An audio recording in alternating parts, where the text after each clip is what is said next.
ওয়ালাইকুম লিসেনার্স, রাসেল ভাইকে অনেক ধন্যবাদ আমাকে সুযোগ দেওয়ার জন্য। আচ্ছা, আপনি যদিও প্রথম ঘটনা অন্য কিছু শেয়ার করতে চাচ্ছিলেন, বাট আমি বলবো যে সারা দেশে এই যে এখনো বন্যার অবস্থা চলছে এবং বন্যা পরিস্থিতি নিয়ে আমরা বেশ উদ্বিগ্ন, তাই না? তো মানে এই যে কয়েকদিন আগে পর্যন্ত আমরা বেশ হুলস্থুল একটা সময় গেছে আমাদের দেশে। তো আমার মনে হয় যে রিলেভেন্ট হবে যদি বন্যা নিয়ে আপনার ঘটনাটা আপনি প্রথমে বলেন আমাদেরকে। থ্যাংক ইউ লিসেনারদেরকে ধন্যবাদ ভূত এফএমের সাথে থাকার জন্য।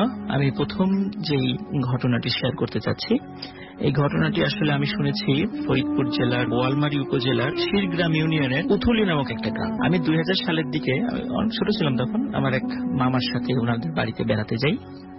তো ওই সময়টা অবশ্য মানে বন্যার সময় ছিল না, কিন্তু উনি আমাকে ওই একটা জায়গাতে মানে আমাকে নিয়ে হাঁটছিলেন এবং বলছিলেন যে এই যে জায়গাটা দেখছো, এই জায়গাটি যখন বর্ষাকালে যখন নদীতে পানি আসে তখন এই জায়গাটা দেখে মনে হয় বিশাল এক সমুদ্রের মতো।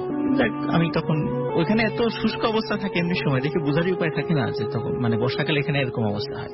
তো উনি আমাকে বললেন যে 88-র যে বন্যাটা হয়েছিল ওই সময় এখানে একটা অদ্ভুত রকমের ঘটনা আছে। তো আমি যে ঘটনাটি শুনেছিলাম সেটি আমি আপনাদেরকে বলতে চাচ্ছি। সেটি হচ্ছে 88-র বন্যা যখন হয়েছে তখন ওই এলাকা তো মানে সারা বাংলাদেশই তো মানে বন্যা কবলিত হয়ে গেছিল প্রায়। তো ওই এলাকাটিতে প্রচুর মাছ পাওয়া যেত, যেই অঞ্চলের ঠিক যেই স্থানটির কথা আমি বলছি, ওই বন্যার সময় প্রচুর মাছ পাওয়া যেত। এই জন্য লোকে অনেকে মানে বিভিন্ন ধরনের জাল মানে মাছ ধরার যত ধরনের আইটেম আছে পুরো এলাকা জুড়ে বিভিন্ন জায়গায় জায়গায় সেটা ফিট করে রাখতো। হঠাৎ একদিন দেখা গেল সকালে যারা রাত্রে মাছ পেতে রাখে মানে ওই জিনিসগুলো পেতে রাখে, চাল বা অন্য জিনিসগুলো, সকালে দেখে সব তছনছ করা, সবকিছু মানে অনেক দূরের থেকেও মানে তছনছ করা। সবাই খুব অবাক হয়ে যায় যে মনে করেন নিশ্চয়ই বড় আকৃতির কোনো মাছ হবে এটা। কিন্তু তারা সারা রাত ধরে মানে টেটা বলি আমরা, যেটা অনেকে হয়তো এটার সাথে পরিচিত থাকবেন, যে সামনের দিকে চোখা চোখা কয়েকটা জিনিস আছে বাঁশের সাথে লাগানো থাকে, টেটা বলি, এটা মাছ ধরে অনেকে। অনেকেই টেটা নিয়ে ঘুরে বেড়েছেন, কিন্তু এই জিনিসটা কেউ দেখা পায় না। কিন্তু সকাল হলেই দেখে যে সবকিছু তছনছ, মানে অদ্ভুত ব্যাপার। তো ওই গ্রামের একজন সাহসী লোক, তো উনি চিন্তা করলেন যে আমি এটাকে দেখব এটা কি। উনি ওই ঠিক অনেক মানে পানির যে মাঝখানে একটা মাচাল তৈরি করলেন বাঁশ দিয়ে, মানে থাকার জায়গার মতো করে তৈরি করলেন। উনি চিন্তা করলেন আমি এখানেই থাকবো, এখান থেকে আমি দেখবো সে জিনিসটা। তো উনি সেখানে থাকেন, রাতের বেলাও মোটামুটি নৌকা নিয়ে ঘুরে বেড়ান। কিন্তু সকালে অ্যাজ ইউজুয়াল যেটা ওই সবকিছু তছনছ অবস্থা। উনি এরকম 2-3 দিন পরে একদিন কাঙ্ক্ষিত সুযোগ আসলো যে আসলে এই জিনিসটা কি সেটা দেখার জন্য। উনি একটা মানে বড়শি পেতেছিলেন, বড় আকৃতির বড়শি। তো বড়শি পাতার পর উনি বড়শি নিয়ে বসে আছেন, হঠাৎ করে বড়শিতে খুব শক্ত টান অনুভব করলেন উনি। তো উনি মনে করলেন এটা মনে হয় বড় আকৃতির কোনো মাছ হবে। উনি টানাটানি শুরু করলেন, কিন্তু উনি খেয়াল করলেন যে বেশ অনেক দূরে, মানে তার থেকে হয়তো 30-40 হাত দূরে পানি পাক খাচ্ছে, খুব ভয়ঙ্কর ভাবে পাক খাচ্ছে। তো উনি এটা দেখে ভয় পেলেন যে এইখানে তো পানি পাক খাওয়ার কথা না। পানি পাক খায় যেখানে মানে নদীর স্রোত প্রবল থাকে সেখানে হয়তো পানি পাক খেতে পারে, এই জায়গাটা তো আসলে পানি পাক খাওয়ার কোনো সুযোগ নেই। কিন্তু এখানে পানি পাক খাচ্ছে কেন? কোন বড় ধরনের মাছও তো এরকম পানি পাক খাওয়াতে পারবে না। তো উনি সাহসী ছিলেন যদিও, তারপর একটু ভয় পেলেন। উনি যে বড়শিটা টান অনুভব করছিলেন, হঠাৎ করে দেখেন এই টানটা অনুভব হচ্ছে না, কিন্তু বড়শিটা ওই বড়শির অপোজিট পাশে, যেটা মানে কোন একটা মাছ ওই পাশে আছে এটুকু উনি ফিল করছিলেন। কিন্তু প্রচন্ড টান, যেমন মাছ ধরলে মাছ ছোটাছুটি করে টেনে উঠাতে হয়, এরকম টান অনুভব করছিলেন না। এই কিছুক্ষণ পর হঠাৎ করে খেয়াল করলেন মনে হচ্ছে ওনার দিকে একটা ঢেউ এগিয়ে আসছে, ওনার দিকে একটা ঢেউ এগিয়ে আসছে। ঢেউ আস্তে আস্তে ঠিক ওনার ওই মাচালের কাছে সে ঢেউটা থামার পর হঠাৎ করে উনি যে জিনিসটা দেখলেন, আসলে শুধু উনি কেন, আমরা কেউ এটা আসলে বিশ্বাসই করতে পারবো না যে ধরনের কোনো ঘটনা ঘটে। মানে হঠাৎ করে উনি দেখলেন পানির মধ্য থেকে বোয়াল মাছ আকৃতির, বিশাল আকৃতির একটা মাছ, কিন্তু আমাকে বলেছে বোয়াল মাছ আকৃতির, বোয়াল মাছ জাতীয় কিছু একটা হবে আর কি, বিশাল আকৃতির একটা বোয়াল মাছের মতো। সেটা উপরে মানে তার শরীরের একটা মানে অর্ধেক অংশ ভাসিয়ে ওই লোকটার মাথা বরাবর উঠে এসে তার দিকে তাকে খুবই বিদঘুটে মানে শব্দে হেসে দিয়েছে মাছটি। আচ্ছা, আমি অবশ্যই এই ঘটনাটা বলতে বলিনি, আমি বলেছিলাম যে বন্যার সময় মাটি কাটার ঘটনাটা, আপনি মাছ ধরার ঘটনায় চলে গেছেন। এনিওয়েজ, আচ্ছা শেষ করে ফেলি আমরা এই ঘটনাটা। তো উনি ওই দৃশ্য দেখার পরে ওই মাছটি ওনাকে বলেছিল যে তুই তো আমাকেই ধরতে এসেছিস, আমাকেই দেখতে এসেছিলি, তো দেখা হয়েছে। তখন উনি আর কোনো কথা বলতে পারেনি, উনি ওইখানে ফেইন্ট হয়ে যান। পরদিন তো প্রচন্ড জ্বর, কয়েকদিন টানা জ্বরে উনি লোকদেরকে বলেন যে এই ঘটনা এখানে ছিল। তো কয়েকদিন জ্বরের পরে উনি মারা যান, কিন্তু তারপরে কিন্তু ওইটাকে আর কখনো দেখা যায়নি। ওকে, থ্যাংক ইউ ভেরি মাচ। আপনার ঘটনার জন্য আপনাকে অনেক অনেক ধন্যবাদ। আমরা চলে যাচ্ছি একটা আমাদের মেইলে, এবং একটা ইমেইল আছে, সেই ইমেইলটা আমরা পড়ব। তো যিনি লিখেছেন বেশ লম্বা ইমেইল, এবং সবগুলো শব্দ ইংরেজিতে লেখা, সো বুঝতেই পারছেন যে একটু পড়তে একটু আমাদের কি বলবো ঝামেলা হলেও একটু সময় নিয়ে পড়তে হলো। আপনারা ধৈর্য দিয়ে শুনবেন আশা করি। এবং পড়ছি ঠিক যেভাবে উনি লিখেছেন। প্রিয় রাসেল ভাই, আশা করি ভালো আছেন। আমি মাসুম খান, স্কটল্যান্ডের এডিনবার্গ হসপিটালের ডিপার্টমেন্ট অফ সাইকোলজি, এবং এটাতে তিনি পড়েন, এবং তিনি বলছেন যে লাস্ট 2 years ধরে আমি এখানে আছি। সো স্টুডিওতে আসা আমার জন্য ইম্পসিবল, বাট দেশে বেড়াতে আসলে ইনশাল্লাহ স্টুডিওতে আসবো। ভূত এফএম আমার খুব প্রিয়। টাইম ডিফারেন্সের কারণে রেকর্ডেড ভূত এফএম এপিসোডগুলো ডাউনলোড করে আমি শুনি। আজকের ঘটনাটা ভয়ঙ্কর না হলেও আমার কাছে খুবই ইউনিক অ্যান্ড সারপ্রাইজিং, এবং এই ঘটনাটা আমি কলিগ জিম জনসন তার কাছ থেকে শুনেছি, তার পারমিশন নিয়ে আপনাদের কাছে শেয়ার করছি। ভালো লাগলে প্লিজ পড়ে শোনাবেন, বাংলা ওয়ার্ডে ইংলিশ লেখার জন্য সরি। আচ্ছা, এটা কি অডিও ক্লিপ প্লে করা হয়েছে? আচ্ছা, তাহলে আমরা এটা না পড়ি, আমরা অন্য কিছু একটা পড়ি তাহলে। এবং আমি তাহলে বাড়ির ঘটনাতে সরাসরি চলে যাই, এবং এটা অডিও ক্লিপ অলরেডি আমরা যেগুলো শুনেছি, আমরা চলে যাচ্ছি বাড়ির ঘটনায়। এবং এই বাড়ি নিয়ে আপনারা দেখেছেন যে আমরা ফেসবুকে পোস্টও দিয়েছি যে 2 জায়গায় 2 রকমের বাড়ি আছে, এবং 2টা বাড়ির অবস্থান 2 জায়গায়, কিন্তু বাড়ি দুটোর মধ্যে একটাই মিল, সেটা হচ্ছে দুটো বাড়ি হন্টেড। তো আমি জানি না যে কোন বাড়িটাতে শুরু করবো, আর যে কোনো একটা দিয়ে আর কি শুরু করছি। এবং এটা আমাদের একজন লিসেনার পাঠিয়েছেন। এবং একটা ঘটনা হচ্ছে যে দুটো বাড়ি একটা দেশে এবং একটা বিদেশে, কিন্তু যারা পাঠিয়েছেন তাদের মধ্যে একজন কি বলবো যে বিদেশের ঘটনা, সেটা ঠিক আছে, আর একজন যিনি লিখেছেন দেশের বাড়ি, কিন্তু তিনি লিখেছেন বিদেশ থেকে। সো দুটো ঘটনার মধ্যে এখানেও একটা মিল। তো আমরা পড়ে ফেলি। প্রথম যে ঘটনাটি, সেই ঘটনাটি আমাদেরকে পাঠিয়েছেন ইনাম, এবং তিনি কানাডা থেকে পাঠিয়েছেন আমাদেরকে এই ঘটনাটি। আমরা সেই ঘটনাটি শুনে আসব, এবং এই বাড়িটির ছবি আপনারা দেখতে পারবেন, যে বাড়িটি পুরনো বাড়ি অপেক্ষাকৃত এবং বাংলাদেশে অবস্থিত, সেই ঘটনাটা আমরা পড়ছি। আশা করি অনেক ভালো আছেন, এবং আমি জানি আপনি সবসময় ভালোর দলে। আমি ইনাম, ভূত এফএমের রেগুলার লিসেনার হিসেবে আমার মেইন পরিচয়, আর আমি থাকি কানাডাতে। আমি অনেকটা অ্যাডিক্টেড এর মতোই ভূত এফএম শুনে থাকি। যখন আমি কাজে বা গাড়িতে থাকি, জীবনটা অনেক রহস্যময়, তাই যখন সবার সাথে শেয়ার করার ঘটনা শুনি, নিজের জীবনে ঘটে যাওয়া অনেক ঘটনা মনে পড়ে যায়। আজ অনেক কষ্টে টাইম বের করলাম নিজের ঘটনা শেয়ার করার জন্য। প্লিজ ভালো লাগলে শেয়ার করবেন। তখন 1998 সালের ডিসেম্বর লাস্ট উইক চলছে। আমি ফাইনাল এক্সাম শেষ হবার পর ছুটি কাটাতে নানার বাড়ি গেছি। আমার নানা তখন অনেক সিক, এবং তিনি অসুস্থ ছিলেন, তাই নানার সাথে নানার সাথে ঘরে বসে আমরা সব কাজিনরা আড্ডা মারতাম, যাতে নানাও একটু নাতি নাতনিদের সাথে টাইম পাস করতে পারেন। আমার তখন সেকেন্ড ডে নানার বাড়িতে। আমার নানার একজন হিন্দু ক্লোজ ফ্রেন্ড ছিলেন, আমরা তাকে নীরেশ নানা বলে ডাকতাম। ছোট থেকে ওনাকে দেখে আসছি, এবং নানার রুমে ঘন্টার পর ঘন্টা আড্ডা মারতাম আমরা, কিন্তু আজ 2 দিন থেকে দেখতে পেলাম না তাকে। আমি নানাকে জিজ্ঞেস করলাম যে নীরেশ নানাকে দেখছি না কেন? নানা বললেন, ও তো আর নেই, আমাদের ছেড়ে চলে গেছে বলে নানা ডুকরে কেঁদে ফেললেন। আমার মনটা খারাপ হলো, তাই কথা আর না বাড়িয়ে বের হয়ে গেলাম। নীরেশ নানা থাকতেন কয়েকটা বাড়ি পরেই। ওনার বাড়িটা ছিল প্রায় 100 বছরের পুরনো। দেয়াল ভেদ করে উঠে চলছে সব পরগাছা আর বটগাছের চারা। ওই ভুতুরে বাড়িটাতেই থাকতেন নীরেশ নানা, কারণ ওটা ছিল ওনাদের 14 পুরুষের সম্পত্তি। আজ বাড়িটা হয়ে গেছে আসল ভূতের বাড়ি। বাড়ি থেকে বের হয়ে হাঁটতে থাকতাম পুকুরের দিকে। ওই তো দেখা যাচ্ছে সেই বাড়ি। হাঁটতে থাকলাম পুকুরের দিকে, ওই দেখা যাচ্ছে সেই বাড়ি। কিছু দূর যাওয়ার পর দেখা হলো এক খালার সাথে। জিজ্ঞেস করলাম কোথায় জিজ্ঞেস করলো কোথায় যাচ্ছিস?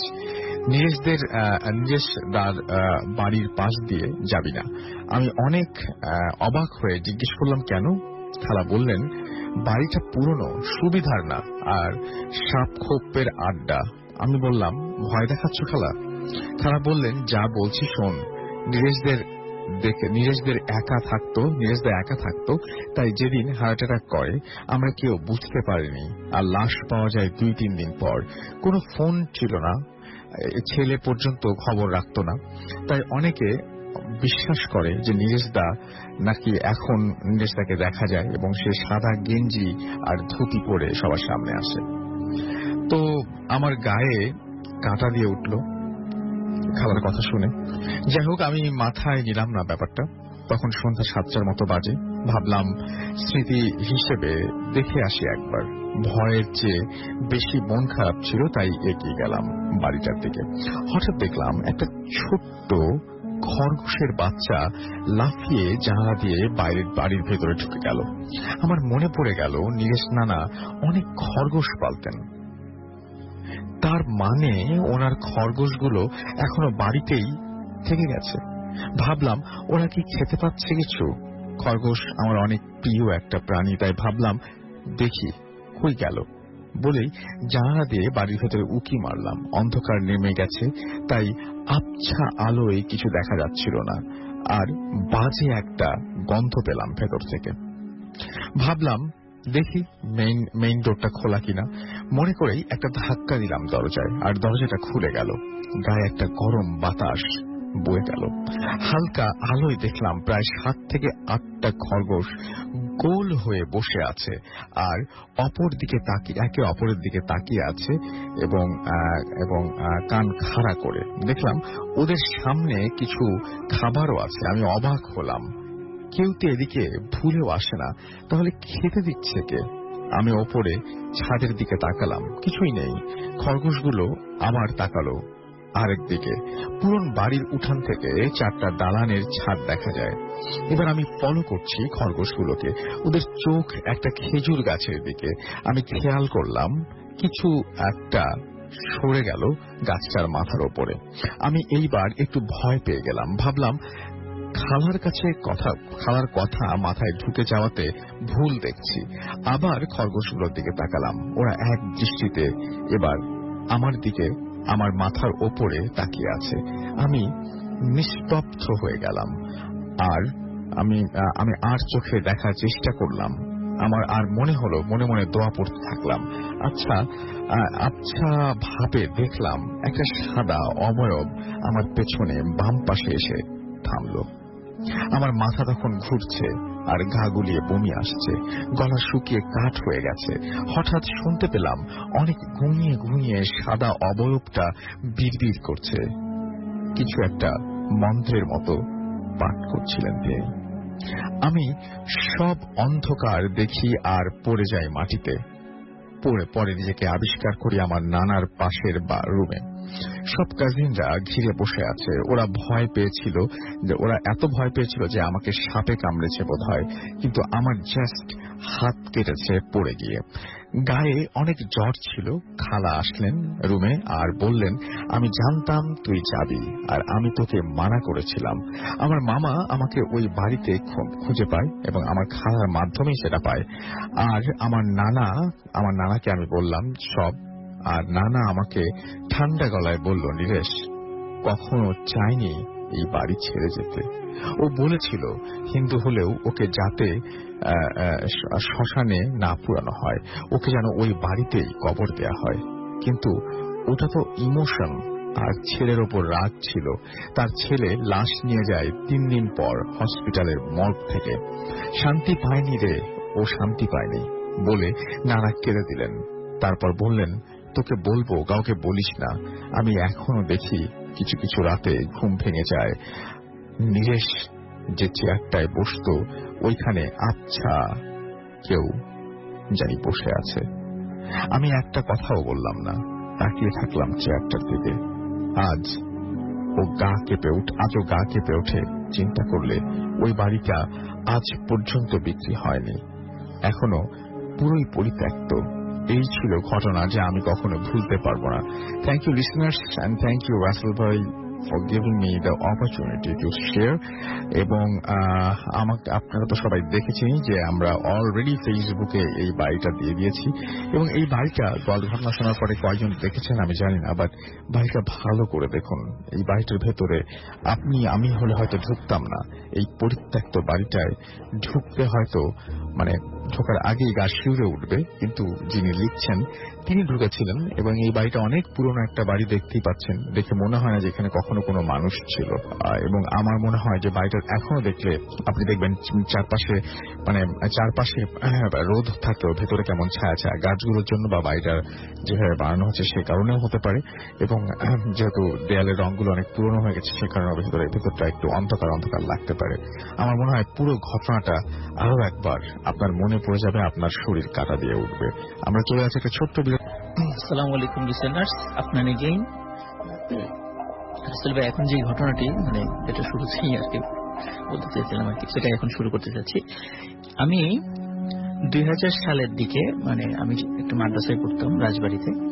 তো আমার উস্তাদদের সাথে আমি বিশ্ব ইজতেমায় যাই 2000 সালে, তখন আমি ছোট ছিলাম। তো বিশ্ব ইজতেমায় যাওয়ার পর ওখানে তো প্রচুর লোক থাকে, এবং ওখানে যেই ওযু বা গোসলের প্রচুর ভিড় থাকে, আপনারা জানেন সবাই ওখানে কি অবস্থা থাকে। তো আমি গভীর রাত্রে আমার একটু ওয়াশরুমে যাওয়ার দরকার হয়, তখন আমি গভীর রাত্রে ওখানে যাই। যাওয়ার পর হঠাৎ করে এক মুরব্বী, আমি যখন ওযু করি, হঠাৎ করে এক মুরব্বী আমাকে বলছে যে, বাবু আমার এই পাত্রে একটু ওযুর পানি ভরে দিবা? আমি বললাম হ্যাঁ অবশ্যই। দেখলাম যে লোকটা বেশ বয়স হবে কত 70-80 এরকম বয়স হবে। তো আমি ওনাকে ওযুর পানি ভরে দিলাম, উনি ওযু করলেনও, একটু দূরে ওযু করলেন। তারপর আমাকে ডাক দিলেন হাতের ইশারায়। আমি কাছে গেলাম, তখন আমার পরিচয় জিজ্ঞেস করেন, নাম কি করো, এরকম বিভিন্ন কথা জিজ্ঞেস করেন। আমি ওনার সাথে বেশ একটু বলবো আপনার বাড়ি কোথায়। তো উনি বললেন যে আমার বাসা আশেপাশে, কিন্তু কোথায় এক্স্যাক্টলি বলেননি, আমার বাসা আশেপাশে। তো উনি বললেন যে বাবু শোনো, তোমাকে একটা গল্প শোনাই আমার। আমি বললাম ঠিক আছে বলেন, কি গল্প? তখন উনি ওনার একটা গল্প শোনালেন, সেই গল্পটি আমি আজকে লিসেনারদের কাছে শেয়ার করতে চাই। কিন্তু গল্পের পার্ট আছে দুটি একটু মনোযোগ দিয়ে শুনতে হবে। প্রথম পার্ট যেটা ঘটনাটি আমি প্রথমে যাব। উনি আমাকে বললেন যে উনি দুর্গম এক চর অঞ্চলের একটা মসজিদে উনি একটা ইমামতির চাকরি পান। উনি সেখানে ইমামতি শুরু করেন। কিছুদিন যেতে না যেতেই চলে আসে বর্ষাকাল। পদ্মার এখন যে অবস্থা, এখন তো অনেক শান্ত, কিন্তু ওই সময়ের যে পদ্মা তো অনেক উত্তাল ছিল।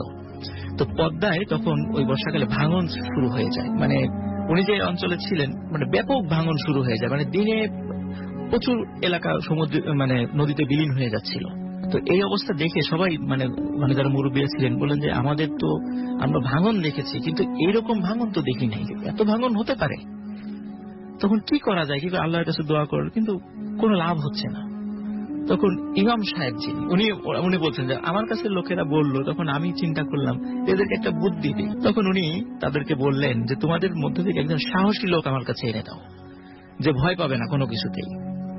তখন একজন লোক, খুব উঁচালম্বা একজন লোক, সে বলল হ্যাঁ আমি ভয় পাবো না, আপনি যে কাজ করতে বললেন আমি সেটাই। তখন উনি বললেন যে আমি তোমাকে একটা চিরকুট লিখে দিব, তুমি নৌকা নিয়ে মাঝ নদীতে চলে যাবা, ওখানে দেখবা যে প্রচন্ড আকারে পানি পাক খাচ্ছে, তুমি নৌকার থেকে নেমে সাথে ওই পাকের মধ্যে চলে যাবা। তখন ওই লোক সবাই শুনে বলছে যে আপনি তো একটা লোককে নিশ্চিত মৃত্যুর দিকে ঠেলে দিচ্ছেন, তো এটা কি করা ঠিক হবে?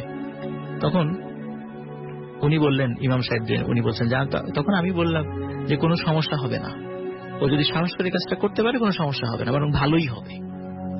তখন ওই লোকটি কিছুক্ষণ আমতা করলো, পরে বললেন ঠিক আছে আমি যাব, সাহস করে বললেন আমি যাব। তো নদীর ধারে উৎসুক লোকের ভিড়, কি হয় দিনের বেলা, দিন দুপুরে এই কাজ হচ্ছে, অনেকে দাঁড়িয়ে আছে। ওই লোকটি ওই চিরকুটটি হাতে নৌকা নিয়ে আস্তে আস্তে ওই পানির পাকের দিকে যেতে থাকে। যাওয়ার পরে ওনারও সাহস হচ্ছিল না ওই পানির পাকের কাছে যাওয়া।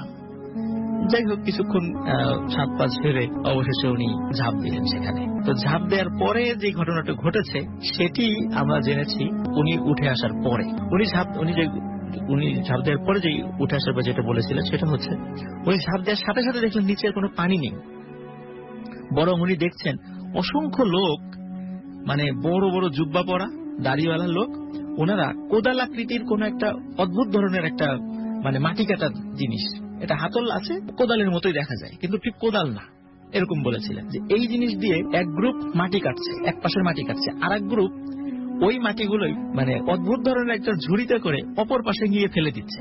এই কাজটা হচ্ছে এবং একজন সর্দার বসে আছেন, উনি ইশারায় দেখাচ্ছেন কিভাবে কিভাবে কোথা থেকে মাটি কাটতে হবে এবং মাঝে মাঝে বলছেন যে হচ্ছে না, আরো দ্রুত কাটো, কাজ শেষ হচ্ছে না। তখন উনি ওইখানে গিয়ে ওই সর্দারের কাছে গিয়ে লম্বা করে একটা সালাম দিলেন এবং ওই যেই লোকটা ইমাম সাহেব পাঠিয়েছিলেন, যিনি আমাকে বলছিলেন, উনি বলে দিয়েছিলেন নাকি ওকে যে এরকম নিচে যাওয়ার পর এরকম একটা জিনিস তুমি দেখবা, তার সাথে কথা বলবা, আমার এই চিটকুটটা নিয়ে তাকে দিবা। তখন উনি সত্যি ওখানে গেলেন, ওই লোকটিকে লম্বা, ওই সর্দারকে উনি লম্বা করে একটা সালাম দিলেন।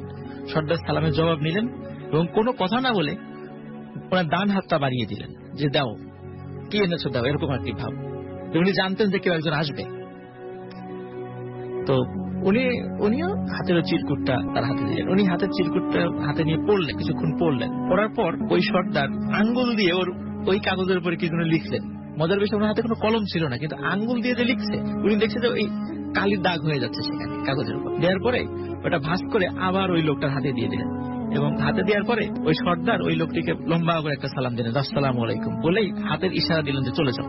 আর কোনো কথা হয়নি তার সাথে, কি ভালো কি মন্দ কেন কোনো কথা নেই, এই জাস্ট সালামের উত্তর, পাল্টা সালাম, কাগজটা ইশারা দিয়ে নেওয়া আর ফেরত দিয়ে দেয়া এবং ইশারা দিয়ে চলে যাও। আচ্ছা, ওই লোকটি ঠিক যেখানে ঝাঁপ দেওয়ার পরে যে জায়গাটা এসে পড়েছিল, ওনার মনে আছে যে কোন জায়গাটা এসে ঠিক পড়েছিলাম। তো ঠিক ওইখানে যাওয়ার সাথে সাথে হঠাৎ করে উনি নিজেকে আবিষ্কার করলেন উনি ওই নদীর ওই পাকের উপরে ভেসে উঠেছেন। ভেসে ওঠার পর দেখলেন যে দূরে ওনার নৌকাটা এই স্রোতেও এক চুল নড়ে নাই, ঠিক যেখানে নৌকাটা ছিল ওইখানেই নৌকাটা আছে। আসলে স্রোতে তো এই সময়ের মধ্যে অনেক দূরে চলে যাওয়ার কথা, কিন্তু নৌকাটা এক চুলও নড়ে নেই, ওইখানেই ছিল নৌকাটা। তো উনি আবার নৌকায় উঠলেন, লোকজন দূর থেকে দেখছে যে উনি আবার ভেসে উঠেছে, কিন্তু উনি দীর্ঘক্ষণ যখন নিচে ছিলেন সবাই ইমাম সাহেবকে দোষারোপ করছিল যে আপনি তো এই লোকটাকে মেরে ফেললেন। উনি এসে বলছে তোমরা ধৈর্য ধরো, কিছুই হবে না। তখন যাই হোক, উনি যখন নৌকা আসলেন, নৌকা আসার পর ইমাম সাহেবের কাছে এসে ওই চিরকুটটা দিলেন। ইমাম সাহেব চিরকুটটা খুলে পড়ে উনি আফসোস করে বলছিলেন যে ওই এলাকার যারা মুরব্বীরা ছিল যে আপনারা খুবই একটা অন্যায় কাজ করেছেন। তো কি কাজ করেছি আমরা অন্যায় কাজ? বলছেন যে আসলে এই চরটা যখন জাগে, আপনারা এই চরের যারা মেইন মালিক ছিল তাদেরকে আপনারা তাড়িয়ে দিয়েছেন, তাড়িয়ে দিয়ে এই চরটা দখল করে আপনারা এখানে বসতি স্থাপন করেছেন এবং তারা যাযাবর হয় অন্য এই পাশে নদীর অপর পাশে আরেকটা জায়গায় গিয়ে খুব মানবেতর জীবনযাপন করেছে। তো আপনারা এই অন্যায় কাজটি করেছেন, যার কারণে আপনাদের উপর এই দুর্যোগ নেমে এসেছে। তো এখন কথা হলো, এই ঘটনাটি ঘটিয়েছে তারা মুরব্বী বলছে এটা তো আরো প্রায় 40-50 বছর আগের ঘটনা, আমরা তো এখানে ঘর বাড়ি করে ফেলেছি, আমাদের গাছপালা, এখানে কত স্কুল আছে, এখন কি করা যায়? তখন বললেন এটা সমাধান আছে। সমাধানটাও কি? এই নিচের যিনি সর্দার উনি লিখে দিয়েছেন সমাধান কি। সমাধান হচ্ছে আপনারা যাদেরকে তাড়িয়ে দিয়েছিলেন তাদেরকে খুঁজে নিয়ে আসেন অতি দ্রুত, তাদেরকে মাপ চান তাদের কাছে এবং তাদের হারানো সম্পত্তি যদি বুঝিয়ে দিতে পারেন কিছু হলেও, তাহলেই এই সমস্যার সমাধান হতে পারে। এখন ওই সময় যারা ছিল মুরব্বীরা তারা তো অনেকেই মারা গেছে, তারপরেও ওনারা যে এলাকায় ছিল নদীর ওই পাশে তারা সেখানে যান, তাদের বংশধররাও যাদের পাওয়া যায় মোটামুটি তাদেরকে ডেকে নিয়ে আসেন। ডেকে নিয়ে আসার পর তাদের কাছে ক্ষমা চাওয়া হয়, মুরব্বীরা ক্ষমা চান, আসলে অন্যায় করেছি তোমাদের পূর্বপুরুষদের সাথে, আমাদের ভুল হয়ে গেছে, তো তোমরা এইখানে তোমাদের যে ন্যায্য জায়গাটা আমরা সবাই একটু একটু করে ছেড়ে দিব, তোমরা এখানে এসে বসতি স্থাপন করো, অল্প হলেও বসতি স্থাপন করো এবং আমাদের এই দুর্যোগ থেকে বাঁচানোর চেষ্টা করো। তখন ওনারা তাদেরকে মাফ করে দিলেন যে আপনারা ভুল বুঝতে পেরেছেন, এই জন্য আমরা খুশি, আমরা মাফ করে দিলাম এবং আমরা কিছু হলেও, আমরা অল্প কিছু লোক হলে এখানে থাকবো, কারণ আমরাও যেখানে গিয়েছি সেখানে তো বসতি স্থাপন করে ফেলেছি। মজার বিষয় রাসেল ভাই, ওই যে দেখছেন যে মাটি এক পাশ থেকে কেটে কিন্তু ওই অপর পাশে নিয়ে যাচ্ছে, তো অপর পাশে যেখানে নিয়ে যাচ্ছে, যেই পাশটাতে নিয়ে যাচ্ছে, যেই লোকদেরকে তাড়িয়ে দেওয়া হয়েছিল ওই পাশটাতেই তাদের বসবাস। আসলে ওই মাটিটা পড়ে ওইখানে আবার চর যাচ্ছিল এবং ওনাদের ওই ল্যান্ডটা বাড়বে এরকম একটা অবস্থা ছিল, যারা বসতি স্থাপন ওই পাশে গিয়ে করেছে তাদের ল্যান্ডটা বেড়ে যাবে এরকম একটা। যাই হোক, তারা ক্ষমা করে দিলেন। অদ্ভুত ব্যাপার, যেদিন ওনারা ক্ষমা করে দিলেন ওই সময় থেকে 1 ইঞ্চি পরিমাণ নদী ভাঙে নেই ওখানে, আর ভাঙে নেই, একদম বন্ধ। এই হচ্ছে রাসেল ভাই গল্পের ফার্স্ট পার্ট। এবার আসি সেকেন্ড পার্ট, কারণ গল্পের ফার্স্ট পার্ট যখন আমি ওনার কাছ থেকে শুনলাম আমার কাছে খুব অবাক লেগেছিল। আমি একটা ছোট মানুষ, এই মুরব্বী আমাকে পেয়ে ধরে একটা উদ্ভট একটা গল্প আমাকে উনি বললেন, মানে আমি খুব বিরক্ত হই এবং আমি এটা একদম ভুলেই গিয়েছিলাম। বছর 3 আগে যারা মানে ফরিদপুরে বাড়ি, তারা ফরিদপুরের একটা মানে উপজেলা আছে, ভাঙ্গা উপজেলা, এটা আপনারা জানবেন আর কি। তো ভাঙ্গা উপজেলায় জুঙ্গুড্ডি নামক একটা জায়গা আছে, ওখানে একটা মাদ্রাসা আছে, জামিয়া কাশিমিয়া মাদ্রাসা। তো ওই মাদ্রাসা যিনি মুহতামিম, ওনার নাম হচ্ছে মুফতি আব্দুল গফফার সাহেব। প্রতি মাসেই ওনার ওখানে একটা নির্দিষ্ট দিনে মাহফিল হয়, ওনার যারা মুরিদরা আছেন তারা ওখানে যায়। তো আমি, আমার বাসা যেহেতু রাজবাড়িতে, তো রাজবাড়ির অনেকে ওনার অনুসারী আছেন। তো একবার ওনাদের অনুসারীদের সাথে আমি 3 দিনের একটা মাহফিল ওখানে গিয়েছিলাম।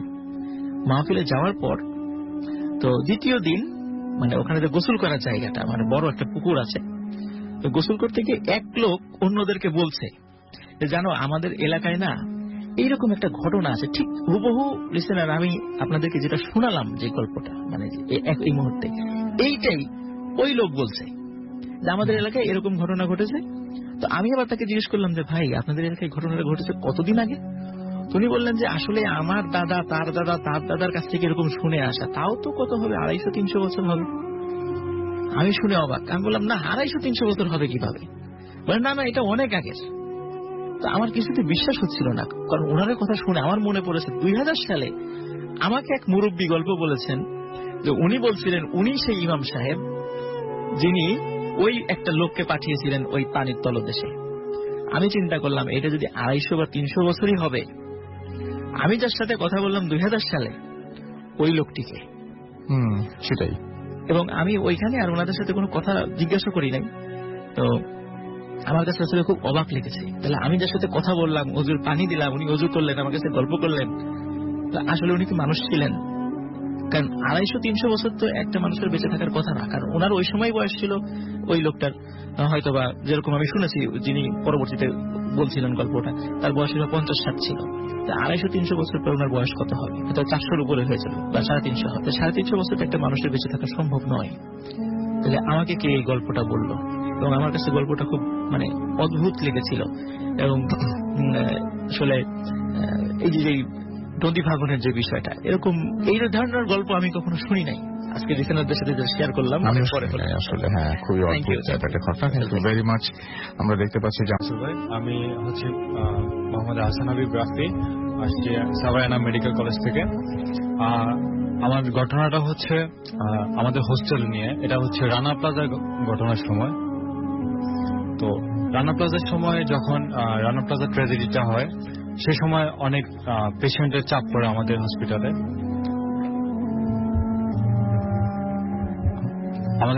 অনেক পেশেন্টের চাপ পড়ে। তো ওই সময় আমার একটা ফ্রেন্ডের সাথে আমার দেখা হয় রানা প্লাজা ট্র্যাজেডির সময়। তো আমি ওকে চিনতে পারি না, কারণ কলেজ লাইফটা শেষ হয়েছে তার 2-3 বছর আগে। তো আমাদের মধ্যে অনেক ডিস্টেন্স তৈরি হয়ে যায়। তো আমরা খুব বিজি ছিলাম, তাড়াহুড়া করতেছিলাম। পিছন দিক থেকে আমার ফ্রেন্ড লিজা, উর্মি, ওরা ডাক দিয়ে বলতেছে যে রাফি তোকে তোর ফ্রেন্ড এটা ডাকতেছে। আমি ওকে দেখে প্রথমে চিনতে পারি নাই। পরে ও আমাকে বললো দোস্ত তুই কি এখানে? আমি বললাম হ্যাঁ আমি এখানে। পরে বললো যে দোস্ত আমার বাবাকে তো পাচ্ছি না, রানা প্লাজার 6 তারা গার্মেন্টসের জিএম ছিল, তো আমরা এখানে আসি। আমি বললাম কতদিন থেকে আসো? পরে বললো 2-3 দিন ধরে, তো ওদের হসপিটালের সামনে এখানে থাকতে পারতেছি না কোথাও। তো এখানে অনেক লোক ছিল।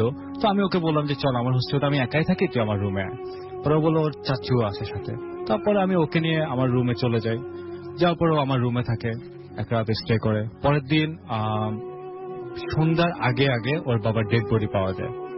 তো আমি হসপিটালে ছিলাম, আমরা সবাই মিলে ওইখানে কাজ করতেছি। তো আমাকে ফোন করে বলে দোস্ত আব্বুর ডেড বডিটা পাইছি, আমরা চলে যাচ্ছি, তোর সাথে তো দেখা করতে পারলাম না, অনেক কষ্টে একটা অ্যাম্বুলেন্স ঠিক করলাম। পরে ও চলে গেল। তো আমাদের হসপিটালের 8 তলাটা তখন টোটালি আন্ডার কনস্ট্রাকশন ছিল, রুমগুলা ছিল কিন্তু কোনো দরজা বা বেড কোনো কিছুই দেওয়া হয়নি। তো 8 তলায় আমাদের 7 তলা পর্যন্ত পেশেন্ট ফুল ছিল। পরে যেগুলো এক্সট্রা ছিল, অতিরিক্ত পেশেন্ট ছিল, ওনাদেরকে 8 তলায় শিফট করা হয়। টোটালি অন্ধকার ছিল ওই প্লেসটা, পুরোপুরি লাইটিংও করা হতো না। তো এখানে মূল ঘটনা আছে আপনার সাথে যেটা পরে এখানে কাজ শেষ করার পর, আর সবচেয়ে বেশি রানা প্লাজা প্রজেক্টে সবচেয়ে বেশি ডেড হয় হচ্ছে আমাদের 8 তলাতে। তারপরে আমরা রুমে যাই, কাজটা শেষ করে রানা প্লাজা প্রায় শেষের দিকে। তো আমি প্রতিদিন রাতে, আমি হোস্টেল 915 নাম্বার রুমে থাকতাম 9 তলায়। প্রতিদিন রাতে আমি ঘুমানোর সময় দরজা লক করে ঘুমাইতাম। আর আমার দরজার লকটা ছিল অনেক বেশি হার্ড, যেটা কোনো কিছু দিয়ে বাড়ি দিয়ে লাগানো হতো এবং খোলার সময় বাড়ি দিয়ে খোলা হতো। এটা নর্মালি হাত দিয়ে খোলা যেত না। আমি রাতের বেলায় ঘুমানোর সময় প্রথম দিন দেখলাম যে আমার ঘুমাইছি আমি দরজা লক করে, কারণ হোস্টেলের সিকিউরিটির একটা ব্যাপার স্যাপার আছে। পরের দিন সকালবেলা আমার ঘুম ভাঙে, দেখি দরজা খোলা। আমি চিন্তা করলাম কি ব্যাপার, দরজা খোলা কেন, এটা তো কোনোভাবেই সম্ভব না দরজা খোলা। তারপর গেল পরের দিন আমি ঘুমাচ্ছি, রাত 3:30-4টার দিকে আমার ঘুম ভাঙে, লাইট অফ, সবকিছু অফ। দেখি আমার টেবিলের উপরে রাসেল ভাই একটা ইজি চেয়ারের মধ্যে একজন পড়তেছে। আমি চোখটা খুললাম, খুলে চিন্তা করলাম কেউ হয়তো বা কোনো ফ্রেন্ড রাত জেগে পড়তেছে, কিন্তু আমার তো টেবিল ল্যাম্প নাই। টেবিলের যে জায়গাটা ঠিক বই রাখা হয় ওইখানে আলো, কিন্তু একটা কালো অবয়ব ওইখানে পড়তেছে। আমি টোটালি থান্ডার্ড হয়ে যায়। আমার এদিকে মাথার কাছে লাইট সুইচ ছিল, আমি সুইচ চাপ দিই, লাইট জ্বলে, কোনো কিছু নাই, আমার দরজা খোলা, কিন্তু আমি দরজা লক করে ঘুমাই। তারপর দিন এগুলো নিয়ে আমরা হোস্টেলের মধ্যে অনেক আলোচনা হয় আমার ফ্রেন্ডদের সাথে। তা আমরা দুইটা ফ্রেন্ড, এটা রানা প্লাজা আরো অনেক পরে যখন হয়, দুইটা ফ্রেন্ড মিলে আড্ডা দিতেছি 8 তলায়, যেখানে সবচেয়ে বেশি ডেড বডি আমাদের রানা প্লাজার সময় মানুষ মারা গেছে। 8 তলায় হঠাৎ করে আমি আর আমার একটা ফ্রেন্ড আড্ডা দিচ্ছি। এমন সময় ওইখানে কিন্তু রাসেল ভাই কোনো বেড ছিল না, এখানে ফ্লোরিং করে পেশেন্ট রাখা হতো। 8 তলা অন্ধকার জায়গা রাসেল ভাই, পুরা এলাকার 8 তলাটা পুরো ভারী হয়ে যায় এবং ভিতর থেকে মনে হয় যেন কেউ বেড টানতেছে, শব্দ আসতেছে। তখন আমি আর আমার ফ্রেন্ড অভি ছিল, আমরা তাকাই, ওই দিকটা যাই, অন্ধকার যায়, দেখি 5 ফিটের মতো একটা মহিলা, সাদা শাড়ি পরা, তার ফেসটা পুরো বিমর্ষ অবস্থা ছিল। সে আমাদেরকে দেখে দৌড় দেয় সি ব্লকের দিকে। B block plus C block, আমাদের হসপিটালটা 3টা ব্লকে, আমরা বি ব্লকে ছিলাম, সি ব্লকটা নতুন কনস্ট্রাকশন ছিল, ওখানে আগে অনেক কবর টবর ছিল, পরে বিল্ডিং করা হয়েছে। কিন্তু আসলে সবচেয়ে মজার বিষয় হচ্ছে বি ব্লক থেকে সি ব্লকে যাইতে হলে যে মাঝখানে যে পার্টিশনটা দেওয়া থাকে, এটা কোনোভাবে অতিক্রম করে যাওয়া যাবে না, কারণ এখানে ওয়াল দেওয়া ছিল। আমরা লাস্ট পর্যন্ত যাই, দেখি অনেক কোনো কিছুই নাই। তারপর আমি রুমে চলে আসি। এরপর থেকে রাসেল ভাই সবচেয়ে বড় ভয়াবহ যেটা হয়, আমি স্টিল নাও এখন পর্যন্ত কোথাও একা ঘুমাইতে পারি না। আমার সমস্যাটা হচ্ছে আমি যখন ঘুমাই তখন আমার কাছে মনে হয় যে আমার রুমে অনেক মানুষ, অনেক ক্রাউড। আমি রাত 2টা, 3টা, 4টা পর্যন্ত জেগে থাকি, কিন্তু আমার ঘুম হয় না। টোটালি মনে হয় যেন আমার চারপাশে কেউ একজন দৌড়াদৌড়ি করতেছে, মনে হয় যেন অনেকে মিলে বসে মিটিং করতেছে, এরকম হয়। তারপর আমি হোস্টেল ছেড়ে দিই, আমি কলেজের পিছনে বাসা নিই। ওইখানে আমরা 3জন মিলে একটা ফ্ল্যাট নিয়ে থাকি। তা আমার রুমে আমি সম্ভবত একা থাকি, 3জন 3টা বেডরুমে থাকি। কিন্তু প্রথম কয়েকদিন আমার কাছে খুব ভালো, নর্মালি থাকি, কোনো প্রবলেম হয় না। কিন্তু ইদানিং আমি তাও একা ঘুমাইতে পারি না। আমি পাশের রুম থেকে আমার রুমমেটে ডাক দিয়ে নিয়ে আসি, বলি যদি আমার সাথে ঘুমা। যখন 2জন একসাথে ঘুমাই কোনো প্রবলেম হয় না, কিন্তু যখনই একা ঘুমাই আমি ঘুমাইতে পারি না, টোটালি না। তারপরে আমি আমার বিভিন্নভাবে হুজুর নিয়ে এসে রুম টুম দোয়া দৌড় পড়াই, মিলাদ পড়াই, কয়েকদিন ভালো থাকে, তারপর আর ঘুমাইতে পারি না। এই হচ্ছে আমার ফার্স্ট স্টোরি। অনেক ধন্যবাদ আপনাকে আপনার ঘটনার জন্য। আমরা বিরতিতে যাবো, তবে তার একটা ঘটনা বলি। সেটা হচ্ছে যে আমি একটা জিনিস আমার মাথার মধ্যে হঠাৎ করেই আসছিল এরকম, যে আপনাদের কারো কি রাতের বেলায় গোসল করার অভ্যাস আছে কিনা, বা দিনের বেলাতে হলেও কোনো সমস্যা নাই। অনেক সময় এরকম হয়েছে যে আপনি সাবান দিয়েছেন, চোখে সাবান দিয়েছেন, চোখটা বন্ধ, এবং সেই মুহূর্তে আপনার মনে হচ্ছে যে এই বাথরুমে বা এই ওয়াশরুমে হঠাৎ করে যদি আমি এখন চোখটা খুলি তাহলে আশ্চর্য রকম কিছু দেখবো। আমার মনে হয় যে এর পরে যখন এরকম চোখ বন্ধ রাখবেন কোনো কারণে বাথরুমে অনেকক্ষণ, তারপরে দেখবেন যে চোখ খোলার আগে অস্বস্তিটা হয় কিনা, এবং আপনি কোন সময় অনুভব করেন কিনা যে এই বাথরুমে বা এই ওয়াশরুমে আপনি একা না, আরো কেউ একজন আছেন যে কিনা আপনি চোখ বন্ধ করলে আপনার দিকে তাকিয়ে আছে, এবং যখন আপনি চোখটা খুলছেন তখন তার অস্তিত্ব বিলীন হয়ে যাচ্ছে, আপনি দেখতে পাচ্ছেন না। হয়তো সে এমন কোন ডাইমেনশনে আছে, হতেই পারে যে আপনি সেটা দেখতে পাচ্ছেন না, বাট সেটা অনুভব করার মতো একটা ব্যাপার, আপনি অনুভব করতে পারছেন। হয়তো আপনার খুব পাশেই, হয়তো হাত দিয়ে স্পর্শ করে তাকে স্পর্শ করা যেত যদি আপনি দেখতে পেতেন, বাট আপনি দেখতে পাচ্ছেন না। এরকম অদ্ভুত কোন ফিলিং আপনার বাথরুমে গেলে হয় কিনা একটু আমাকে জানাবেন। লিখছেন, তার নামটি লিখেছেন তিনি, বাট তিনি লিখেছেন নাম প্রকাশ করতে চাচ্ছি না। আমি মেলবোর্নে এসেছি 1 বছর একটা ইউনিভার্সিটিতে মাস্টার্স করতে। আমাদের ক্যাম্পাসটা সিটি থেকে প্রায় 20 কিলোমিটার দূরে, আর এই এলাকায় এতটা এই এলাকাটা আধুনিক না, এবং আধুনিক না বলতে ইউনি ডরমেটরি থেকে প্রায় 2-3 কিলোমিটার হেঁটে গেলে পাবলিক ট্রান্সপোর্ট, আসার পরপরই আমি আমার হাজবেন্ড যখন জায়গাটা ঘুরে দেখতাম, এমনই একদিন একটা বাসার সামনে দিয়ে যাচ্ছিলাম। বাসাটা অনেক পুরনো আর ভাঙা। খুব অবাক করা ব্যাপার হলো যে বাসাটি মেইন রোডের কাছে এবং খুব ভালো লোকেশনে, আর সাথে রাস্তা চলে গেছে, ওইটা ব্যারিকেড দিয়ে বন্ধ করা। ইভেন পুরো এরিয়াটাও ফেঞ্চ দিয়ে ঘেরা, ওয়ার্নিং দেয়া যাতে কেউ ভেতরে না যায়।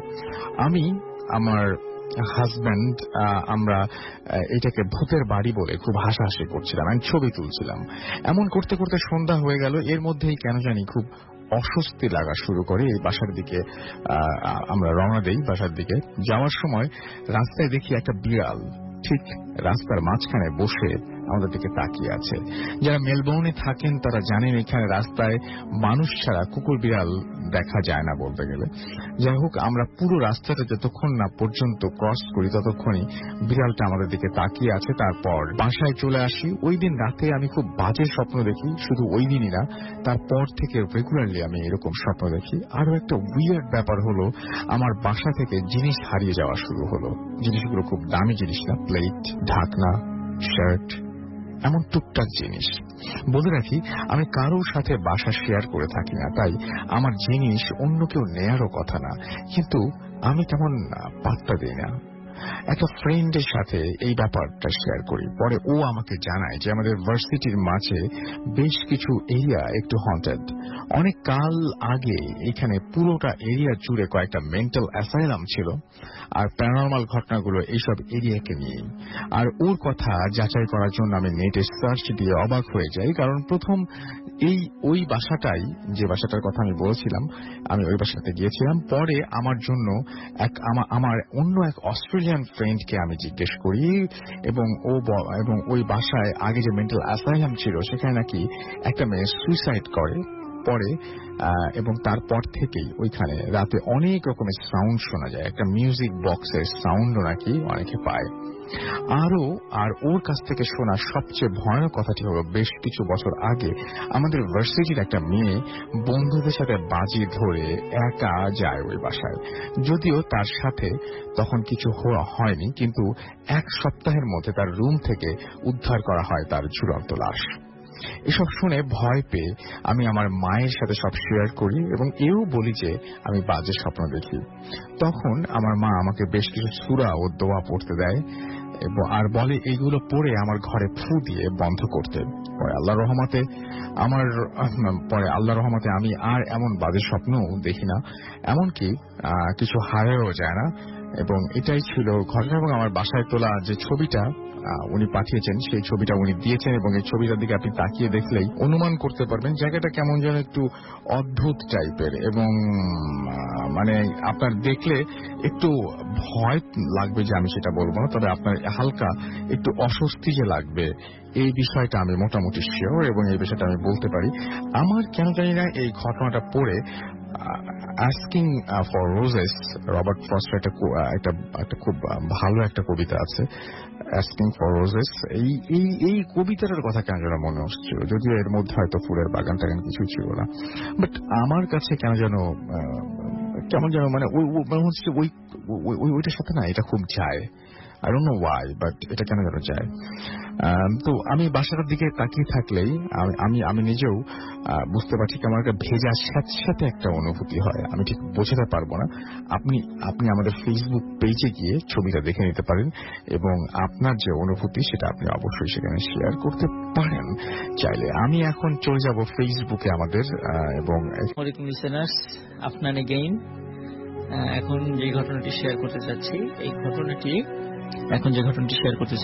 এই ঘটনাটি আমার নানা বাড়ি, যেখানে মানে রাজবাড়িতেই আর কি। তো ওইখানে অনেক মানে পুরাতন, মানে অনেক মুরব্বী একজন লোক ছিলেন। তো উনি 1950-তে পাকিস্তানি সেনাবাহিনীতে সোলজার পদে ঢুকেছিলেন। যখন আমরা জানি যে ভারত নিয়ন্ত্রিত এবং পাকিস্তান নিয়ন্ত্রিত এবং চীন নিয়ন্ত্রিত, তিনটা দেশ নিয়ন্ত্রিত একটা জায়গা আছে কাশ্মীর। 1962-তে ভারতের সাথে চীনের যে যুদ্ধটা হয় কাশ্মীরের লাদাখ যে অঞ্চলটা নিয়ে, এই ঘটনাটি ওই সময়ের ঘটনা। উনি যখন পাকিস্তানি সেনাবাহিনীতে চাকরি করতেন, তখন 1962-তে যখন ওই লাদাখ নিয়ে ভারত এবং চীনের সাথে যুদ্ধ শুরু হয়, তখন পাকিস্তান কৌশলগত কারণে তাদের যে এলাকাটা সেখানে কিছু মিলিটারি মানে ডিপ্লয়মেন্ট করেন সেখানে। তো ওইখানে সিয়াচেন হিমবাহর ওই জায়গাটা আমরা জানি যে ওইটা কিন্তু বিশ্বের সর্বোচ্চ যুদ্ধক্ষেত্র যেটা বলা হয় আর কি, অত্যন্ত দুর্গম এলাকা সেটা। তো ওইখানে ওর আশেপাশে যে কিছু গ্রাম আছে ওখানে কিছু মিলিটারি ডিপ্লয়মেন্ট করা হয় কিছু সিকিউরিটির জন্য।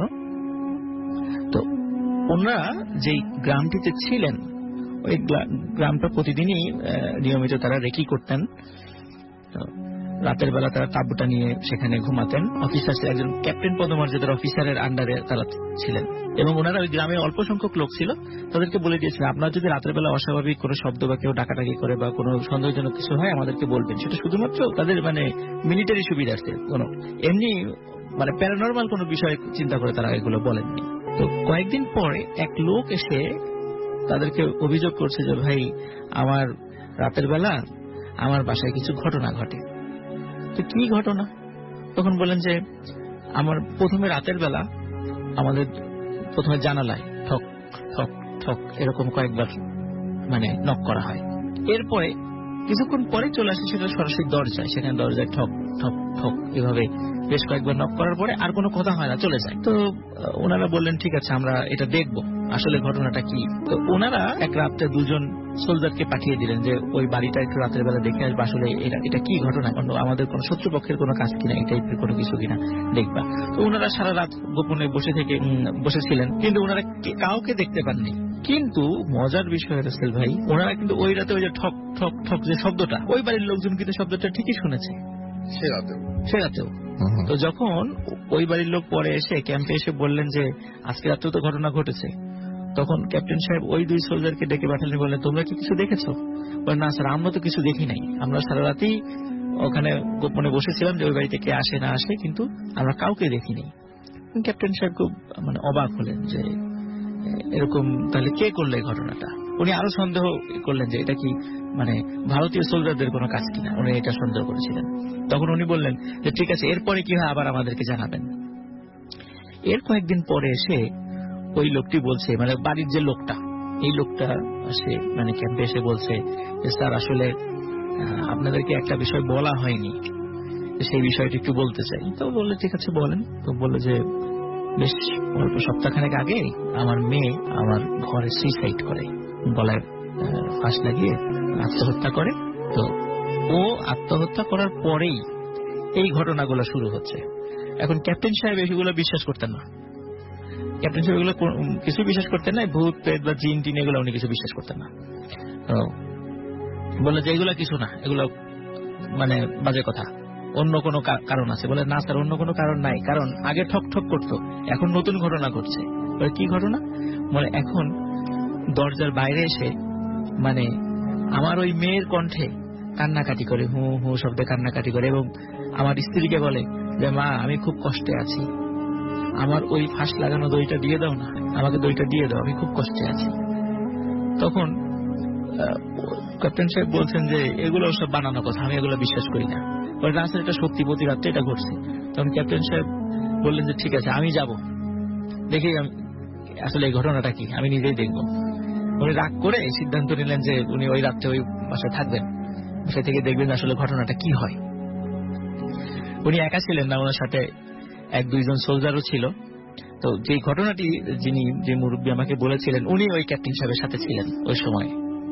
তো রাতের বেলা সত্যি যখন রাত গভীর হয়ে গেল, 1টা কি 2টো বাজে, তখন ওনারা শব্দ শুনেন বাইরে যে নাকি সুরে কেউ কান্নাকাটি করছে এবং বলছে যে মা দইটা কি দিবা না, আমার খুব কষ্ট হচ্ছে, দইটা দিয়ে দাও, আমার অনেক কষ্ট হবে না দিলে।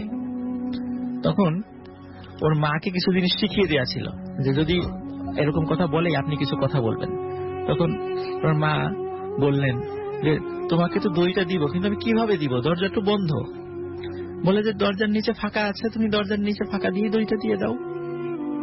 তখন ক্যাপ্টেন সাহেবের হাতে যখন দইটা দেয়া হলো, ওই সেই দইটাই ওনারা রেখে দিয়েছিলেন। ক্যাপ্টেন সাহেব ঘরের একটা খুঁটির এক প্রান্তে ওই দড়ির এক প্রান্তটা বাঁধলেন, বেঁধে ওই দড়িটা দরজার নিচে যে ফাঁকাটা ছিল, কারণ ওইটা যে অঞ্চলে ছিল এটা দুর্গম এলাকা, দেখা যাচ্ছে যে ওটা পাকা বাড়ি ছিল না। জি। তো দরজার নিচে ফাঁকা থাকে, সাধারণত আমরা দেখেছি গ্রামের বাড়ি যে চৌকাঠের নিচে অনেক সময় ফাঁকা থাকে, তো ওরকম চৌকাঠের নিচে ফাঁকা ছিল। ক্যাপ্টেন সাহেব দড়ির এক প্রান্ত ঘরের ভিতরে একটা খুঁটির সাথে বেঁধে ওই দড়িটা নিচ দিয়ে ছুড়ে দিয়েছেন। ছুড়ে দেওয়ার সঙ্গে সঙ্গে এমন জোরে বাইরের থেকে ওই দড়ি ধরে টান দিয়েছে, ওই খুঁটি ভেঙে ঘরের সামনের পার্টটা পর্যন্ত মানে 20-30 হাত দূরে চলে গেছে। তখন ক্যাপ্টেন সাহেব যেটা দেখেছেন এবং ওখানে আরো কয়েকজন যারা সোলজার তারা যেটা দেখেছেন, আসলে এইটা ওনাদের পক্ষে বিশ্বাস করা এবং সহ্য করাটা খুব কঠিন ছিল। ওনারা দেখলেন বড় আকৃতির একটা ছায়ামূর্তি, যেটা চোখ মানে লাল টকটকে জ্বলছে, মনে হচ্ছে এরকম লাল কোন টর্চ লাইটের মতো জ্বলছে, এরকম ছায়ামূর্তি। ক্যাপ্টেন সাহেবের হাতে ছিল রিভলভার। উনি নিজের অজান্তেই ভুল করে ভয় পেয়ে ওনার জীবনের সবচেয়ে ভুল কাজটা করে বসেন। উনি ছায়ামূর্তির দিকে একটা শুট করে ফেলেন। এটা ওনার অজান্তেই হয়ে যায়, মানে ভয় পেয়ে হঠাৎ করে ওনার হাত থেকে গুলি ফসকে বেরিয়ে গেছে আর কি ওইদিকে। তো সঙ্গে সঙ্গে ছায়ামূর্তিটা অদৃশ্য হয়ে যায়। ক্যাপ্টেন সাহেব ওখানে ফেইন্ট হয়ে যান। ঘটনার মানে ওই বাড়ির ঘটনা এখানে আপাতত শেষ, কিন্তু ক্যাপ্টেন সাহেবের কিছু ঘটনা ঘটতে থাকে। সেটা হচ্ছে ওনার ওই ঘটনার পর থেকে শরীরের একটা অদ্ভুত পরিবর্তন আসা শুরু হয়।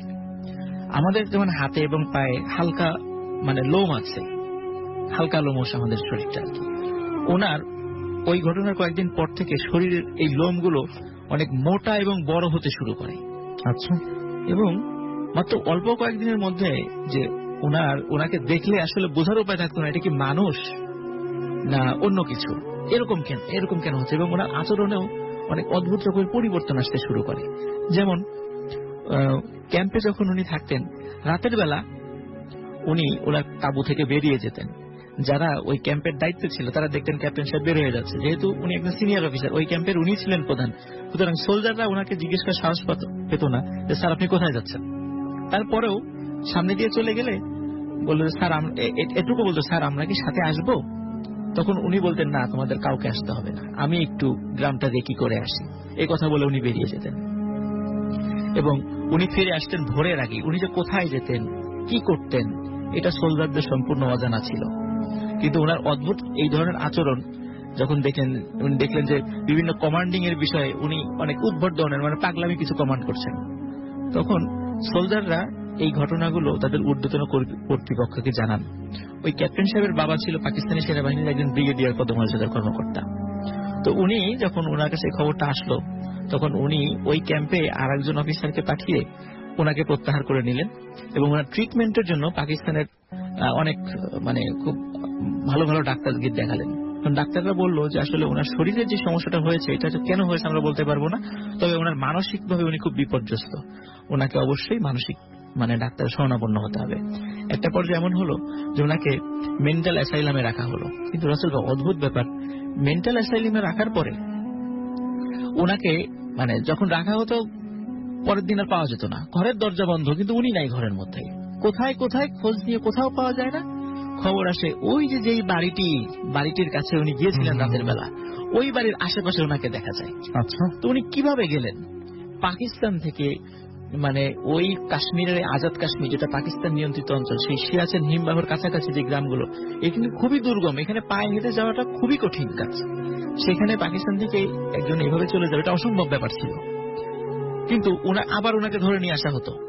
ওনার এই কারণে ওনাকে চাকরি থেকে মানে সাসপেন্ড করা হয়, সাসপেন্ড বলতে মানে বের করে দেওয়া হয় আর কি, কারণ মেন্টালি সিক ছিলেন।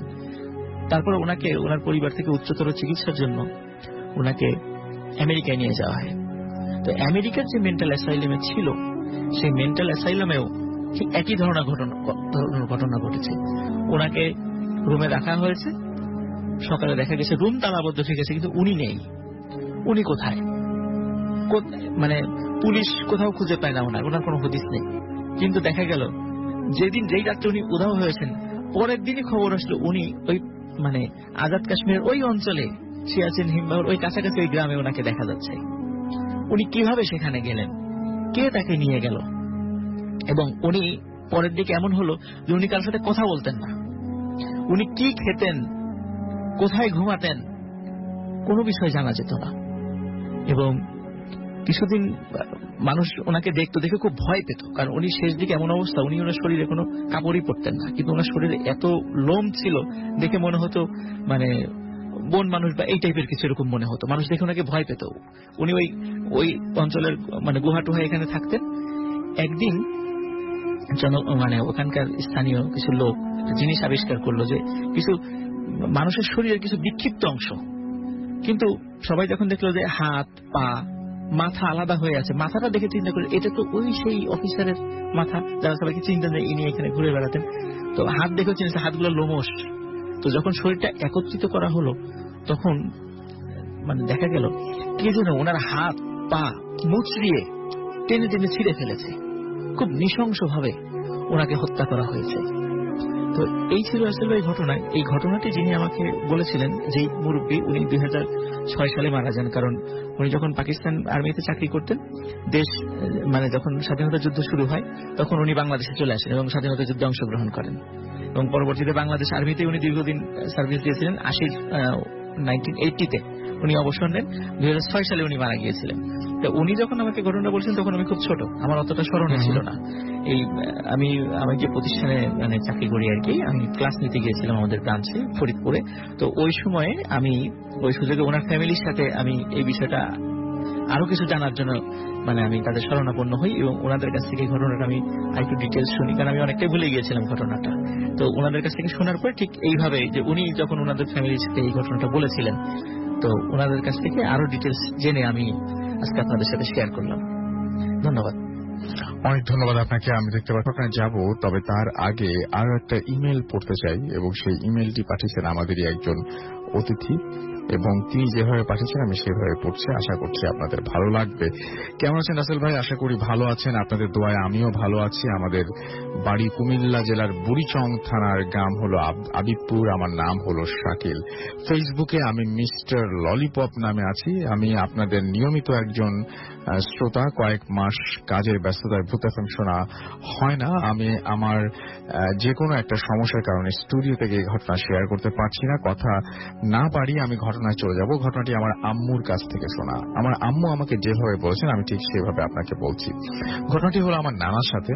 আমার নানা নানু এবং আমার আম্মু কোন এক স্থানে বেড়াতে গিয়েছিলেন, সম্ভবত নানার শ্বশুর বাড়ি।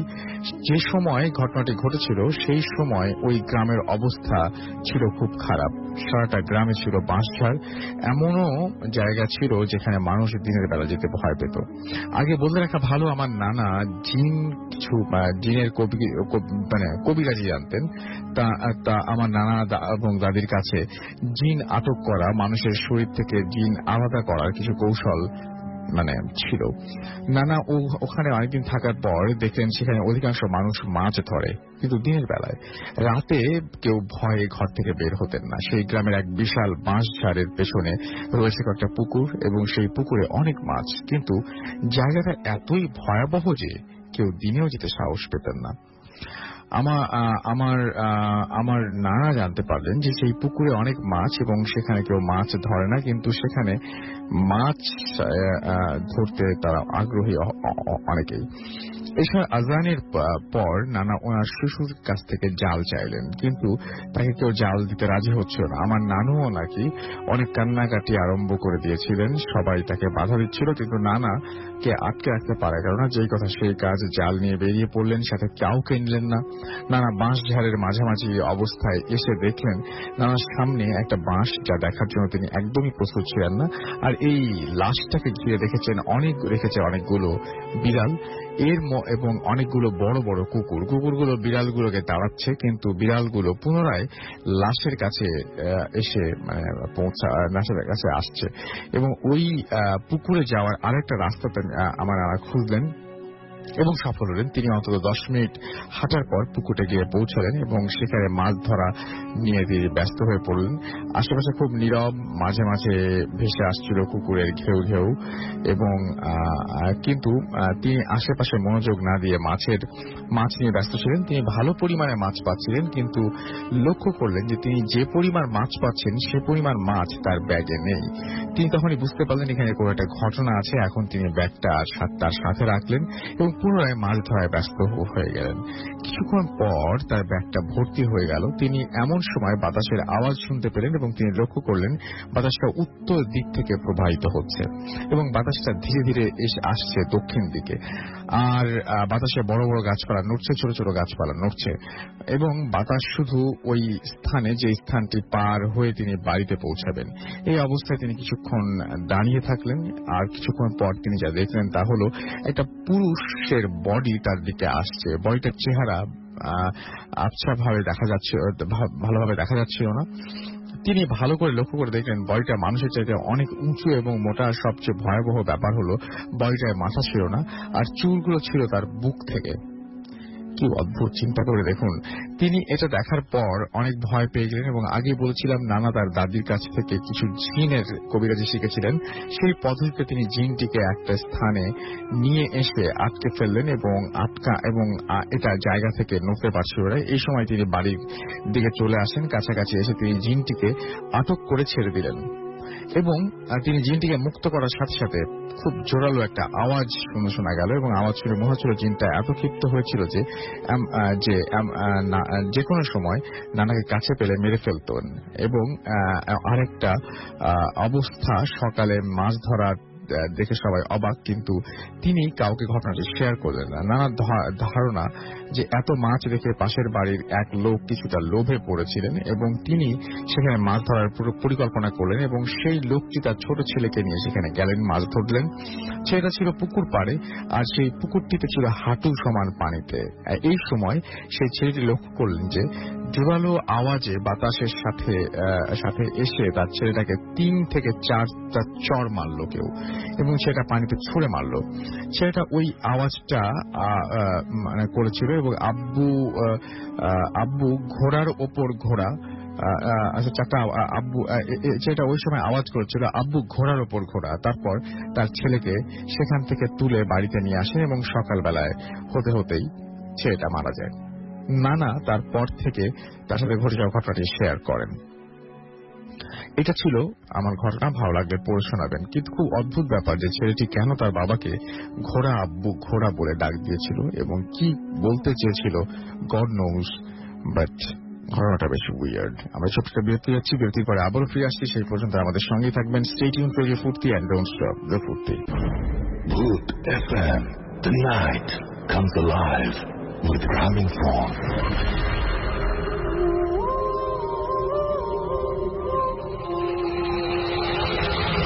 Hello to everyone out there. আমি তন্ময় ঘোষ, শিলিগুড়ি, ওয়েস্ট বেঙ্গল, ইন্ডিয়া থেকে বলছি। প্রথমে রাসেল ভাই অ্যান্ড রেডিও ভর্তির সবাইকে বুথ এফএম এর 6 years কমপ্লিশনের জন্য congratulations and lots of good wishes. আপনাদের অনেকেরই এক্সপিরিয়েন্সেস আমি অতীতে বুথ এফএম এ শুনেছি এবং সেখান থেকে রেকর্ডিং পাঠানোর অনুপ্রেরণাটা পাওয়া। তো শুরুতেই দু একটা কথা বলবো। সবারই হয়তো ভূতের ব্যাপারে বা প্যারানর্মাল জিনিসগুলোর ব্যাপারে অনেক রকমের ওপিনিয়ন থাকে। তো আমাদের অনেকেই বা সবাই নিজেদের জীবনে কখনো কখনো কিছু উইয়ার্ড জিনিস এক্সপিরিয়েন্স করেছি। অনেকের ক্ষেত্রে হয়তো তারা ইগনোর করে এগিয়ে গেছেন, আবার আমার মতো বা আমাদের মতো কিছু মানুষ আছে যারা আবার সেগুলো নিয়ে ভেবেছে। সো ভূত নিয়ে আমার একটা স্ট্রং ওপিনিয়ন আছে। তাদের এক্সিস্টেন্স নিয়ে আমার খুব বেশি একটা যে সন্দেহ আছে তা নয়। আমার যা মনে হয় তা হলো যে ভূত বা অন্যান্য যে কোনো ফর্মের বিষয়ে আমরা অবগত, তাদের আমাদের সাথে এক্সিস্টেন্স টা বর্তমান, ইভেন হয়তো একই স্থানে বা একই সময়ে, যাই হোক, কিন্তু আমাদের অবস্থান তাদের অবস্থানের মধ্যে যেটা পার্থক্য হলো সেটা হলো যে ডিমেনশনের। যেহেতু দুটো আলাদা আলাদা ডিমেনশনে অবস্থান, তাই আমরা তাদের বা তারা আমাদের দেখতে পায় না ইন ম্যাক্সিমাম কেসেস। কিন্তু কিছু কিছু পার্টিকুলার টাইম এন্ড প্লেসে যে কোনো একটা মিডিয়ামের থ্রু আমাদের এই এক্সপিরিয়েন্সেস গুলো হয়ে থাকে। তো যাই হোক, এটা আমার ওপিনিয়ন ছিল ভূতের ব্যাপারে। আর আপনাদের অমূল্য সময় নষ্ট না করে সরাসরি গল্পটাতে চলে যাব। তো গল্পের বিষয়ে একটা জিনিস বলে রাখি যে গল্পের কিছু characters and place of occurrence actually reveal করতে পারছি না সঙ্গত কারণে। গল্পটা আজ থেকে 7 বছর আগে। তো তখন আমি ক্লাস 12-এ পড়ি, উত্তরবঙ্গেরই এক খুব পরিচিত শহরের নামটা আমি ঠিক বলতে পারছি না এখন। যাই হোক, কিন্তু সেখানে আমরা থাকতাম একটা ভাড়া বাড়িতে, 4 বন্ধুরা আমাদের এখানকার লোকাল 4টে ছেলে, আমরা ওখানে থাকতাম। তো যেহেতু গ্রামের ছেলে, যখন পড়াশোনা বা স্কুল বা টিউশন থাকতো না, তো তখন আমরা ম্যাক্সিমাম টাইমে শহরের বাইরে কিছু এরিয়ায় ঘুরতে যেতাম সাইকেল নিয়ে, স্পেসিফিক্যালি বিকেল বেলার সময়টা, কারণ যেদিন খেলাধুলো থাকতো না, তো আমাদের এটা প্রায় অভ্যেস হয়ে দাঁড়িয়েছিল যে আমরা বিকেলের দিকে বেরোতাম ঘুরতে। যেহেতু মাঝে মাঝে বেরোতাম, তাই প্রত্যেক দিনই একটা আলাদা আলাদা দিকে টার্গেট করে বেরোতাম যে আজ এই দিকটাতে যাওয়া হবে বা এই এরিয়াটার দিকে ঘুরতে যাবো, এরকম ভেবে আমরা বেরোতাম। তো সেরকমই একদিন হঠাৎ আমরা 3 বন্ধু, যে 4th পার্সনটা ছিল সে সেদিন যায়নি, কারণ কিছু তার প্রবলেম ছিল বলে সেদিন সে যায়নি। তো 3 জনই আমরা 2টো সাইকেল করে বেরিয়েছিলাম বিকেলের দিকে ঘুরতে। মে মাসের বিকেল বলে সময়ের কোনো অভাব ছিল না, কারণ সন্ধ্যেটা অনেক লেট করে হতো, তাই অনেকটাই দূরে এসে পড়েছিলাম সেদিন সাইকেল চালাতে চালাতে। তো যখন আমরা সবাই খুব ক্লান্ত, মানে অনেকক্ষণ ধরে সাইকেল চালাচ্ছি প্লাস গরম, তার কারণে ক্লান্ত হয়ে পড়েছি, তখন মনে হলো কি যে একটু বসার যদি কোথাও একটা জায়গা পাওয়া যেত তাহলে খুব ভালো হতো। কিন্তু মুশকিলটা হলো যে বসার বা রেস্ট নেওয়ার তেমন কোনো জায়গায় আশপাশে ছিল না। তো অগত্যা আর কিছুটা এগোনোর সিদ্ধান্ত আমরা নিলাম যে কিছুটা এগিয়ে যেয়ে হয়তো কোনো বসার জায়গা পাওয়া যেতে পারে। তো কিছুটা এগোনোর পরই আশ্চর্যভাবে একটা পুকুর পাওয়া গেল। পুকুর বলতে বেশ অনেকটাই বড়, একটা দিঘি বলা যেতে পারে। তো সেখানে পাহাড়গুলো বেশ বাঁধানো ছিল আর পাহাড়গুলো বেশ অনেকটাই উঁচু। তো বেশ খুশি হয়ে আমরা 3 জনে নেমে পড়লাম সাইকেল থেকে। আর এদিক ওদিক তাকিয়ে দেখলাম যে চারিদিকটা বেশ ফাঁকা। সো ঘুরে ঘুরে দেখতে লাগলাম এদিক ওদিক। সবচেয়ে আশ্চর্য ব্যাপার যেটা ছিল যে পুরো রাস্তা এত গরম থাকলেও ওই পার্টিকুলার জায়গাটাতে অদ্ভুত রকমের একটা ঠান্ডা ছিল। তখনও তো জানতাম না যে কি বিষয়, কেন ঠান্ডা বা কি, এখনো হয়তো জানি না ঠিক মতো, তবে ঠান্ডাটা বেশ ভালো রকমই ছিল ওখানে। তো ভাবলাম হয়তো যে ফাঁকা জায়গায় পুকুর থাকার কারণে হয়তো জায়গাটা ঠান্ডা। তো এরকম ভেবে কিছুক্ষণ কাটানোর পর হঠাৎ চোখে পড়লো যে পুকুরের একটা পাশে, ঠিক পুকুরের পাহাড়টা যে উঁচু, সেখানে একটা কুয়ো বা ইদা যাই বলি। তো সবাই সেটা দেখলেও কেন জানি না কেউই সেটাকে গম্ভীরভাবে নিল না। বাট আমার মনে কেমন জানি একটা খটকা লাগলো যে পুকুরের পাশে বা পুকুরের সাথে লাগানো একটা কুয়ো থাকার কি কারণ হতে পারে। যদি এরকম হতো যে আশেপাশে কোনো লোকেশন থাকতো, আই মিন কোনো জনবসতি থাকতো, সেটাও নেই, কারণ যতদূর অব্দি আমরা চারপাশে দেখতে পাচ্ছি চারিদিকে ফাঁকা। তো সেখানে একটা পুকুরের এক্সিস্টেন্স থাকা উচিত ছিল না। তো যাই হোক, সেই বিষয়ে বিশেষ কিছু ভাবার অবকাশ পাওয়ার আগেই বন্ধুদের ডাকাডাকিতে আমিও ব্যাপারটাকে ইগনোর করে তাদের সঙ্গে অন্য কাজে লেগে পড়লাম। যাই হোক, তো ঠিক যখন 6:30 বাজে তখন আমাদের মধ্যে একজন হঠাৎ করে বলে উঠলো যে এবারে বেরিয়ে পড়া উচিত, না হলে পৌঁছতে অনেকটা রাত হয়ে যেতে পারে, কারণ আমরা অনেকটাই দূরে চলে এসেছিলাম। কিন্তু ওর কথা শেষ হতে না হতেই সবার নাকি কেমন যেন একটা বোটকা গন্ধ এসে লাগলো। গন্ধটা এতটাই অদ্ভুত ছিল যে আমাদের ওখানে বসে থাকাটাই মুশকিল হয়ে পড়লো। মানে আমি ঠিক বলে বোঝাতে পারবো না গন্ধটা কিরকম, প্রচন্ড বোটকা রকমের গন্ধ। তো হঠাৎ আমাদেরই একজন বলে উঠলো যে গন্ধটা ঠিক সপ্তাহ করার যে মানুষ, মানে হিন্দু কালচারে যখন মৃত্যুর পরে মানুষজনকে পোড়ানো হয় তখন যে গন্ধটা আসে সেরকম একটা গন্ধ। তা আমি বললাম কিন্তু আমরা তো আসার পথে কোনো শ্মশান পাইনি, তবে পুকুরের পাহাড়গুলো এতটাই উঁচু যে হয়তো ওপাশটাতে থাকলেও চোখে নাও পড়তে পারে। তাই ভাবলাম যে ওপাশটা সবাই মিলে গিয়ে দেখি যে কি হচ্ছে ব্যাপারটা। তো হাঁটতে হাঁটতে যখন পুকুরের অন্য পাশটা পৌঁছলাম, যেহেতু পুকুরটা বড় তো বেশ অনেকটাই ঘুরে ওপাশে যেতে হয়, তো পাশে যখন আমরা সবাই মিলে পৌঁছলাম 3 জনে, তো সামনে তাকিয়ে দেখলাম যে দেখা যাচ্ছে শুধু ফাঁকা মাঠ, মানে ধান চাষ করা রয়েছে, আর দূরে যা দেখা যাচ্ছে যে কিছু গাছ আছে। তাছাড়া সেখানে না কোনো শ্মশানের অস্তিত্ব আছে, নেই সেরকম কোনো গন্ধ আসার বা কোনো জায়গাও নেই যে যেখান থেকে গন্ধটা ভেসে আসতে পারে। অথচ গন্ধটা কিন্তু বেড়েই চলেছে, মানে যতটা সময় যাচ্ছে তার সঙ্গে সঙ্গে গন্ধটা বাড়তে থাকছে। তো এই সমস্ত কিছু আমরা 3 জনে আলোচনা করছি ওখানে দাঁড়িয়ে, হঠাৎই পিছন দিকে একটা ঝপ করে আওয়াজ হলো। তো জাস্ট মানে রিয়াকশন অনুযায়ী আমরা পিছনে ফিরে তাকালাম। তো পিছনে যখন ফিরে তাকালাম তখন দেখলাম যে কিছু একটা, বুঝতে পারলাম অ্যাকচুয়ালি যে কিছু একটা জলে ঝাঁপালো বাইরে থেকে। মানে এরকম নয় যে জলের ভেতরে কোনো মাছ যদি লাফ হয় সেরকম কোনো আওয়াজ হতে পারে, সেরকম কিছু না, বাইরে থেকে হয়তো কোনো এক্সটার্নাল কোনো একটা জিনিস জলের মধ্যে ঝাঁপালো। কারণ ঘাটের একদম পাশে যে জলের ধারা, তখনও সেটা বেশ অশান্ত। তো ততক্ষণ আমরা সবাই বেশ ভালো রকম ভয় পেয়ে গেছি, কারণ প্রথমে একে তো বড্ড ফাঁকা একটা জায়গা, তারপর থেকে একটা বোটকা গন্ধ নাকে ভেসে আসছে, যেটা হয়তো শ্মশানে মানুষ পোড়ানোর কোনো গন্ধ হতে পারে। তারপর থেকে হঠাৎই জলের মধ্যে একটা ঝপ করে আওয়াজ হয়ে যাওয়া, তো বেশ আমরা ভয় পেয়ে গেছিলাম। তবে একটা ব্যাপার অদ্ভুত আমি দেখেছি যে ভয় যদি বেশি হয় তাহলে হয়তো ভয়ের কারণটা না জেনে আসা যায় না। এবং এই ভয়ের মধ্যে আমরা আস্তে আস্তে তখন যে পাশটাতে বসেছিলাম সেই পাশটাতে আবার ফিরে এলাম। আমরা এতটাই ভয় পেয়ে গেছিলাম যে কারোর মুখে তো প্রথম কোনো কথা ছিল না, মানে কারোর মুখ থেকে কোনো আওয়াজ বেরোচ্ছে না ঠিক। আর সঙ্গে সঙ্গে সেই জায়গাটা অদ্ভুত রকমের শান্ত হয়ে গেছিল, মানে চারিদিক থেকে কোনো রকম একটা পাখি ডাকার আওয়াজ নেই, ইভেন মানে কোনো রকমেরই আওয়াজ চারিদিক থেকে আসছে। তো সবাই যাই হোক বুঝতে পারলাম যে সেখানে হয়তো দাঁড়িয়ে আর কাজ নেই, এবারে ভালো ভালো বেরিয়ে আসাটাই হয়তো বুদ্ধিমানের কাজ হবে। তো এই কথাটা বাকিদের বলতে যাব, তো আমাদের মধ্যে একজন বলে উঠলো যে ওটা কে। তো আমাদের ঠিক মানে সাইডে তাকিয়ে দেখলাম যে কুয়োর পাশে, মানে কুয়োটা যেখানে ছিল তার পাশে কে যেন একটা দাঁড়িয়ে রয়েছে। তখনও দিনের আলো পুরোপুরি শেষ হয়ে যায়নি, মানে তখনও কিছুটা আলো ছিল। তো যা বুঝতে পারলাম যে একটা মেয়ে, মানে খুব একটা বেশি হয়তো বয়সও হবে না, 16-17 বছর বা 15-16 বছরের এরকম একটা মেয়ে, যে লাল রঙের একটা শাড়ি পরে আছে এবং সাথে তার শরীরে প্রচুর পরিমাণে গয়না, মানে সোনার গয়না রীতিমতো। কিন্তু এই সময় ফাঁকা জায়গায় এই মেয়েটা কেই বা থাকতে পারে, কোনো একটা মানে সভ্য সমাজের মেয়ে তো আর এইভাবে একটা ফাঁকা জায়গায় দাঁড়িয়ে থাকবে না। তো কারোর সাথে এসেছে না কোনো বিপদে পড়েছে এরকম কিছু একটা ভাবছি, যে তাকে গিয়ে হয়তো জিজ্ঞেস করব যে সে কোনো বিপদে পড়েছে কিনা। তো এরকম ভেবে এগোবো, এরকম সময় আমাকে পেছন থেকে আমার এক বন্ধু টেনে ধরলো, জাস্ট পেছন থেকে শর্টটা ধরে পুল করেছে। তো ওর দিকে যখন আমি তাকালাম তখন ও ইশারায়, চোখের ইশারায় আমাকে বললো যে জলের দিকে তাকাতে, পুকুরের জলের দিকে তাকাতে। তো যখন আমি পুকুরের জলের দিকে তাকালাম, যা দেখলাম তা দেখার জন্য হয়তো মানব শরীরে হৃৎপিণ্ড তৈরি হয়নি। পুকুরের জলে তখন অন্তত 50 থেকে 60টা মেয়ে মানুষের মাথা তুলে তাকিয়ে আছে আমাদের দিকে রীতিমতো। দে ওয়ার স্টেয়ারিং এট আস। ওদের শরীরগুলো জলে, মানে পুরো শরীরটাই জলে, আর শুধুমাত্র মাথাগুলো জলের উপরে তুলে রয়েছে। সবারই মুখগুলো কেমন জানি জলে থাকার কারণে, দীর্ঘদিন যদি কেউ জলে থাকে তার কারণে যে পচে কেমন ফুলে উঠেছে, আর কিরকম একটা অদ্ভুত ধরনের তাদের চেহারাগুলো হয়ে গেছে, যেটা আমি হয়তো বলে এখন বোঝাতে পারবো না।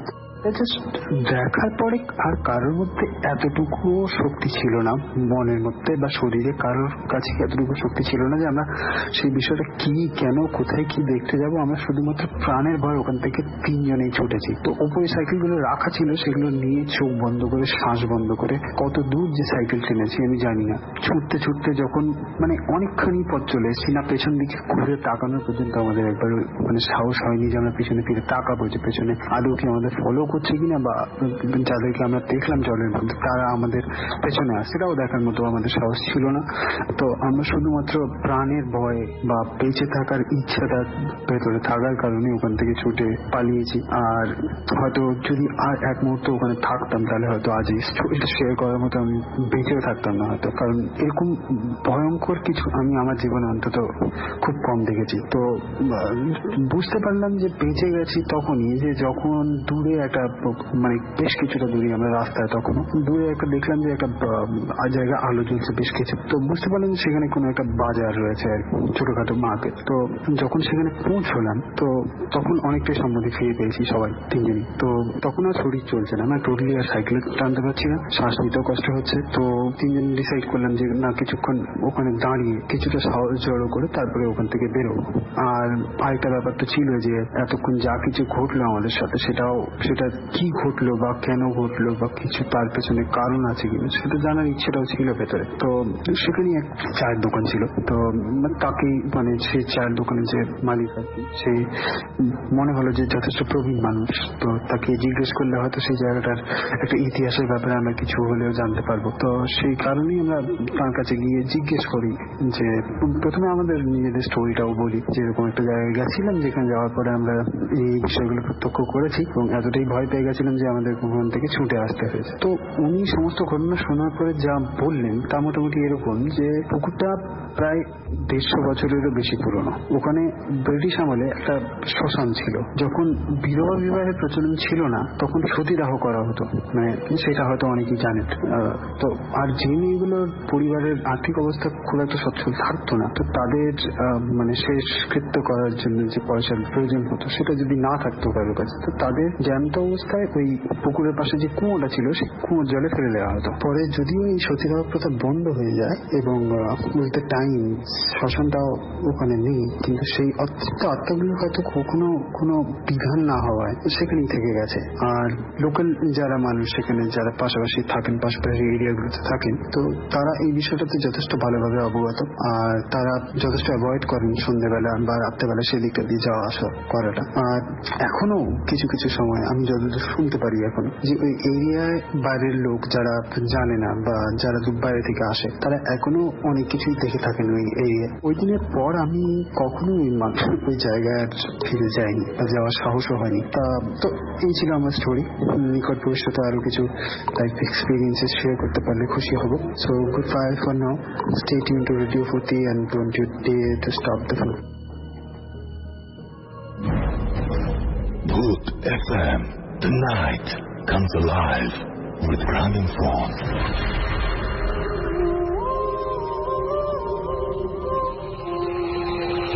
Yes, don't you dare stop the ফুর্তি। এবং আমার কাছে যেটা মনে হয় যে ভূত এফএমের মানে আজকে হাতে আর তেমন সময় নেই, বাট আমরা আরো কিছু ঘটনা শুনতে চাই। আমাদেরকে দেখতে পাচ্ছি রেহান পারভেজ সুইট আমাদেরকে লিখেছেন, দেখতে পাচ্ছি ইন্ডিয়া থেকে, এবং তিনি আমাদের সাথে বলেছেন যে ভূত এফএম ততদিন পর্যন্ত থাকবে যতদিন পর্যন্ত সূর্য এবং চাঁদ থাকবে। ও মাই গড। ওকে, তো আমাদেরকে দেখতে পাচ্ছি যে এছাড়াও আরো অনেকেই SMS করেছেন এখানে এবং ফেসবুকেও লিখেছেন। অভিমানী ছেলে ফ্রান্স থেকে তিনি লিখেছেন, ফ্রান্সের প্যারিস থেকে তিনি লিখেছেন। থার্ড স্টোরিটা তার কাছে অনেক বেশি ভালো লেগেছে। এছাড়াও দেখতে পাচ্ছি আমাদের সাথে আরো অনেকেই আছেন এই মুহূর্তে জয়েন করেছেন। অ্যান্ড আমি দেখতে পাচ্ছি এখানে শাকিল সরকার, তারপরে সাইন এস কে, ব্রাইট আকাশ, রাহাত হুসাইন খান, ইউকেএস লিলি সহ আরো অনেকে আমাদেরকে লিখছেন এখানে। তো যাই হোক, আমরা পরবর্তী ঘটনায় চলে যাব এবং আমাদের দ্বিতীয় যে আমাদের যে আজকের অতিথি তার কাছ থেকে আরেকটা ঘটনা আমরা শুনবো। খুব ছোট্ট একটা ঘটনা বলুন। হ্যালো লিসনার, আমি রাফি আবার নিয়ে আসলাম।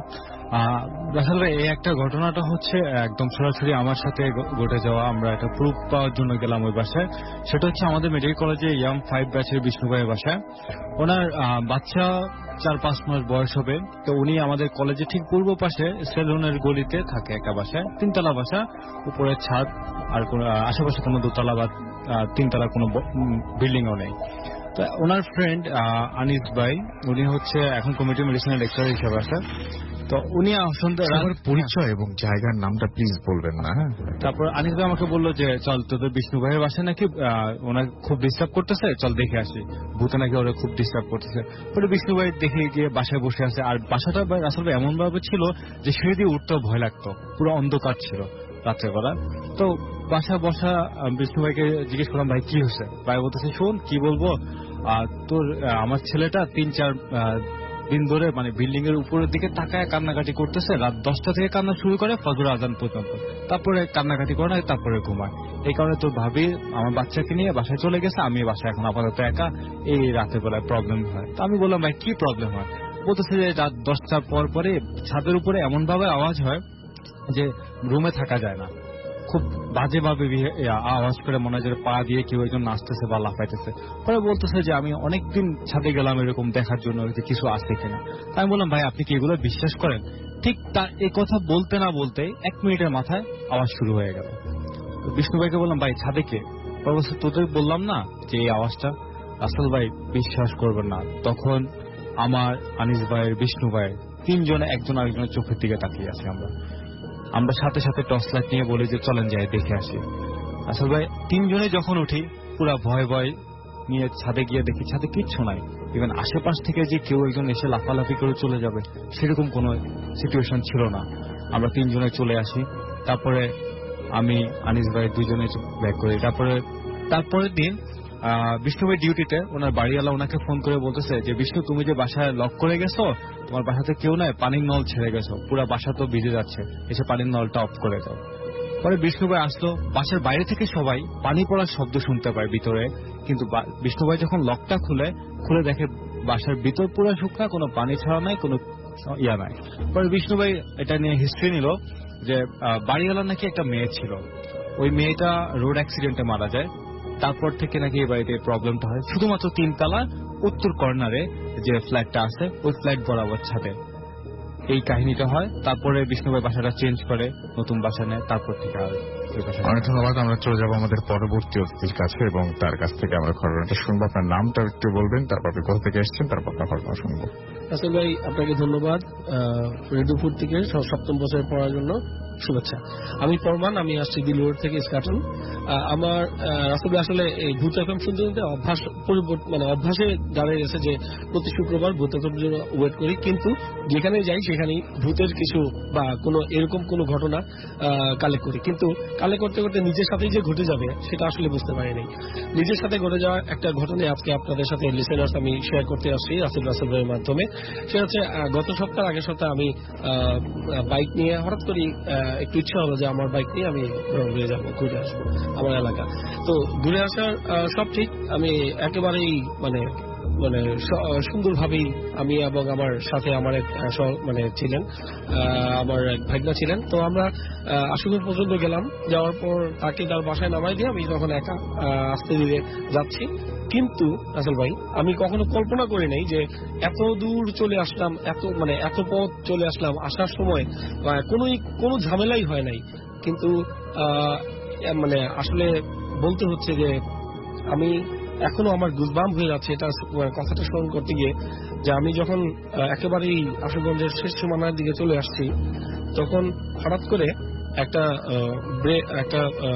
স্পিড ব্রেকারের সামনে আমি খুব স্লো করে আমার গাড়ি নিচ্ছি। সামনে একটা ট্রাক ছিল, পিছনে আরেকটা ট্রাক ছিল, ট্রাক দুটেই খুবই স্লো গতি দিয়ে যাচ্ছে, কিন্তু পিছনের ট্রাকটা সে আমাকে হয়তো ফলো করতেছিল। কারণটা আমি পরে বলছি। আমি হঠাৎ করে দেখি কি সামনের ট্রাকটা খুব বেশি স্পিডে আপনার ব্রেক করে। তা আমি দূর থেকে আমার কাছ থেকে প্রায় 5 গজ দূরে ছিল ট্রাকটা। আমি বুঝতে পারি যে ট্রাকটা স্পিড ধরলো। তা আমি ওই মোতাবেক আমার স্পিডটা কন্ট্রোল করার জন্য আমি যে প্রস্তুতি নিচ্ছি, তখন হঠাৎ করে আমি দেখি কি আমার সারা শরীর একদম স্টিল হয়ে গেল। আমার চোখ একদম অন্ধকার দেখা শুরু করলাম। আমি কিছু করতে পারতেছিলাম না, শুধু দেখি আমার সারা শরীর হাত পা আমি তাকিয়ে আছি একেবারে অন্ধকার অবস্থায়। আমি বুঝতে পারতেছিলাম না যে কি করবো। তখন হঠাৎ করে কিছুক্ষণ পর আমাকে আমি দেখতে পাই 2 হাত সামনে ট্রাক, কিন্তু হঠাৎ করে কি জানি একটা সামনে গেল। আমি বুঝে উঠার আগেই পিছন থেকে আমার পিছন ট্রাকটা আমাকে এসে বলতেছে। এর মাঝে যেটা হলো রাসেল ভাই, এই অবস্থায় ইমব্যালেন্স হয়ে যাওয়ার কথা আমার মোটরসাইকেলটা, কিন্তু অশেষ রহমত আল্লাহ যে হয় নাই।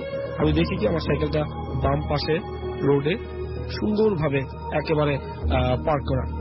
তখন শুনতেছি ডান দিক থেকে আমাকে ট্রাক থামায়, ট্রাকের যে হেল্পার উনি বলতেছে, ভাই আপনি একটু আস্তে ধীরে যান, আপনার খুব বিপদ দেখতে পেলাম। আমরা দেখলাম যে আপনি সাদা কার সাথে কিসের সাথে বাড়ি যাচ্ছেন। তা আমি বললাম কিসের সাথে, আপনি একটু দাঁড়ান, এদিকে তো মানুষ নাই, আমি আপনার সাথে যাব। তো ওই হেল্পারটা নেমে আসলো, এসে আমাকে বলল যে আমরা দেখলাম যে আপনার সাথে কি যেন একটা সাদা অনেক বড় কিসের সাথে আপনি বাড়ি যাচ্ছেন। কিছুক্ষণের মধ্যেই আমরা ভাবতেছিলাম যে আপনি বোধহয় আমাদের চাকার নিচেই পড়তে যাচ্ছেন। কিন্তু এটা একেবারে একটা আশ্চর্য ঘটনা যে আপনি কিভাবে পার করলেন বামে, কিভাবে দাঁড়ালেন, এটাও একটা বিষয়। তো তারপরে আমি ওই ট্রাকের পিছনে করে আমাদের একটা গন্তব্যে এসে দাঁড়াই। ওই ব্যক্তি নেমে তখন সে আমাকে বলতেছে সে দেখলো একটা বিরাট বড় একটা লম্বা মানুষ এবং তার সাথে একটা বিরাট বড় সাদা মতো একটা বিরাট বড় কি জানি, সে আমাকে ডেসক্রাইব করতে পারে নাই। ওইখানে সে দেখলো যে ওইটার সাথে আমি জাস্ট আমার ক্ল্যাশ হলো, কিন্তু আসলে আমার কিছুই হয় নাই।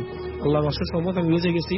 কিন্তু ওইখানে ওই আশেপাশে যে মানুষগুলো ছিল তারা বলতেছিল এই সাইডটাতেই কিছুদিন পূর্বে, তার সপ্তাহখানেক পূর্বে আরেকটা মোটরসাইকেল 3 জন আরোহী সহ অ্যাক্সিডেন্ট করে এবং আর ওদেরকেও একটা ট্রাক চাপা দেয়। কিন্তু ওই এলাকাতে ওই সময়ে কখনো কোনো ট্রাক ছিল না, এটা ছিল ওই এলাকার মানুষের কথা।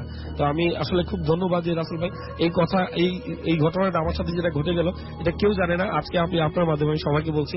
তো লিসেনার্স আমাকে দোয়া করবেন এবং ধন্যবাদ সবাইকে। ধন্যবাদ রাসেল ভাই এবং আসম ভাইকে। অনেক ধন্যবাদ আপনাকেও, এবং আশা করছি যে আপনাদের সবার এই ঘটনাটা ভালো লেগেছে।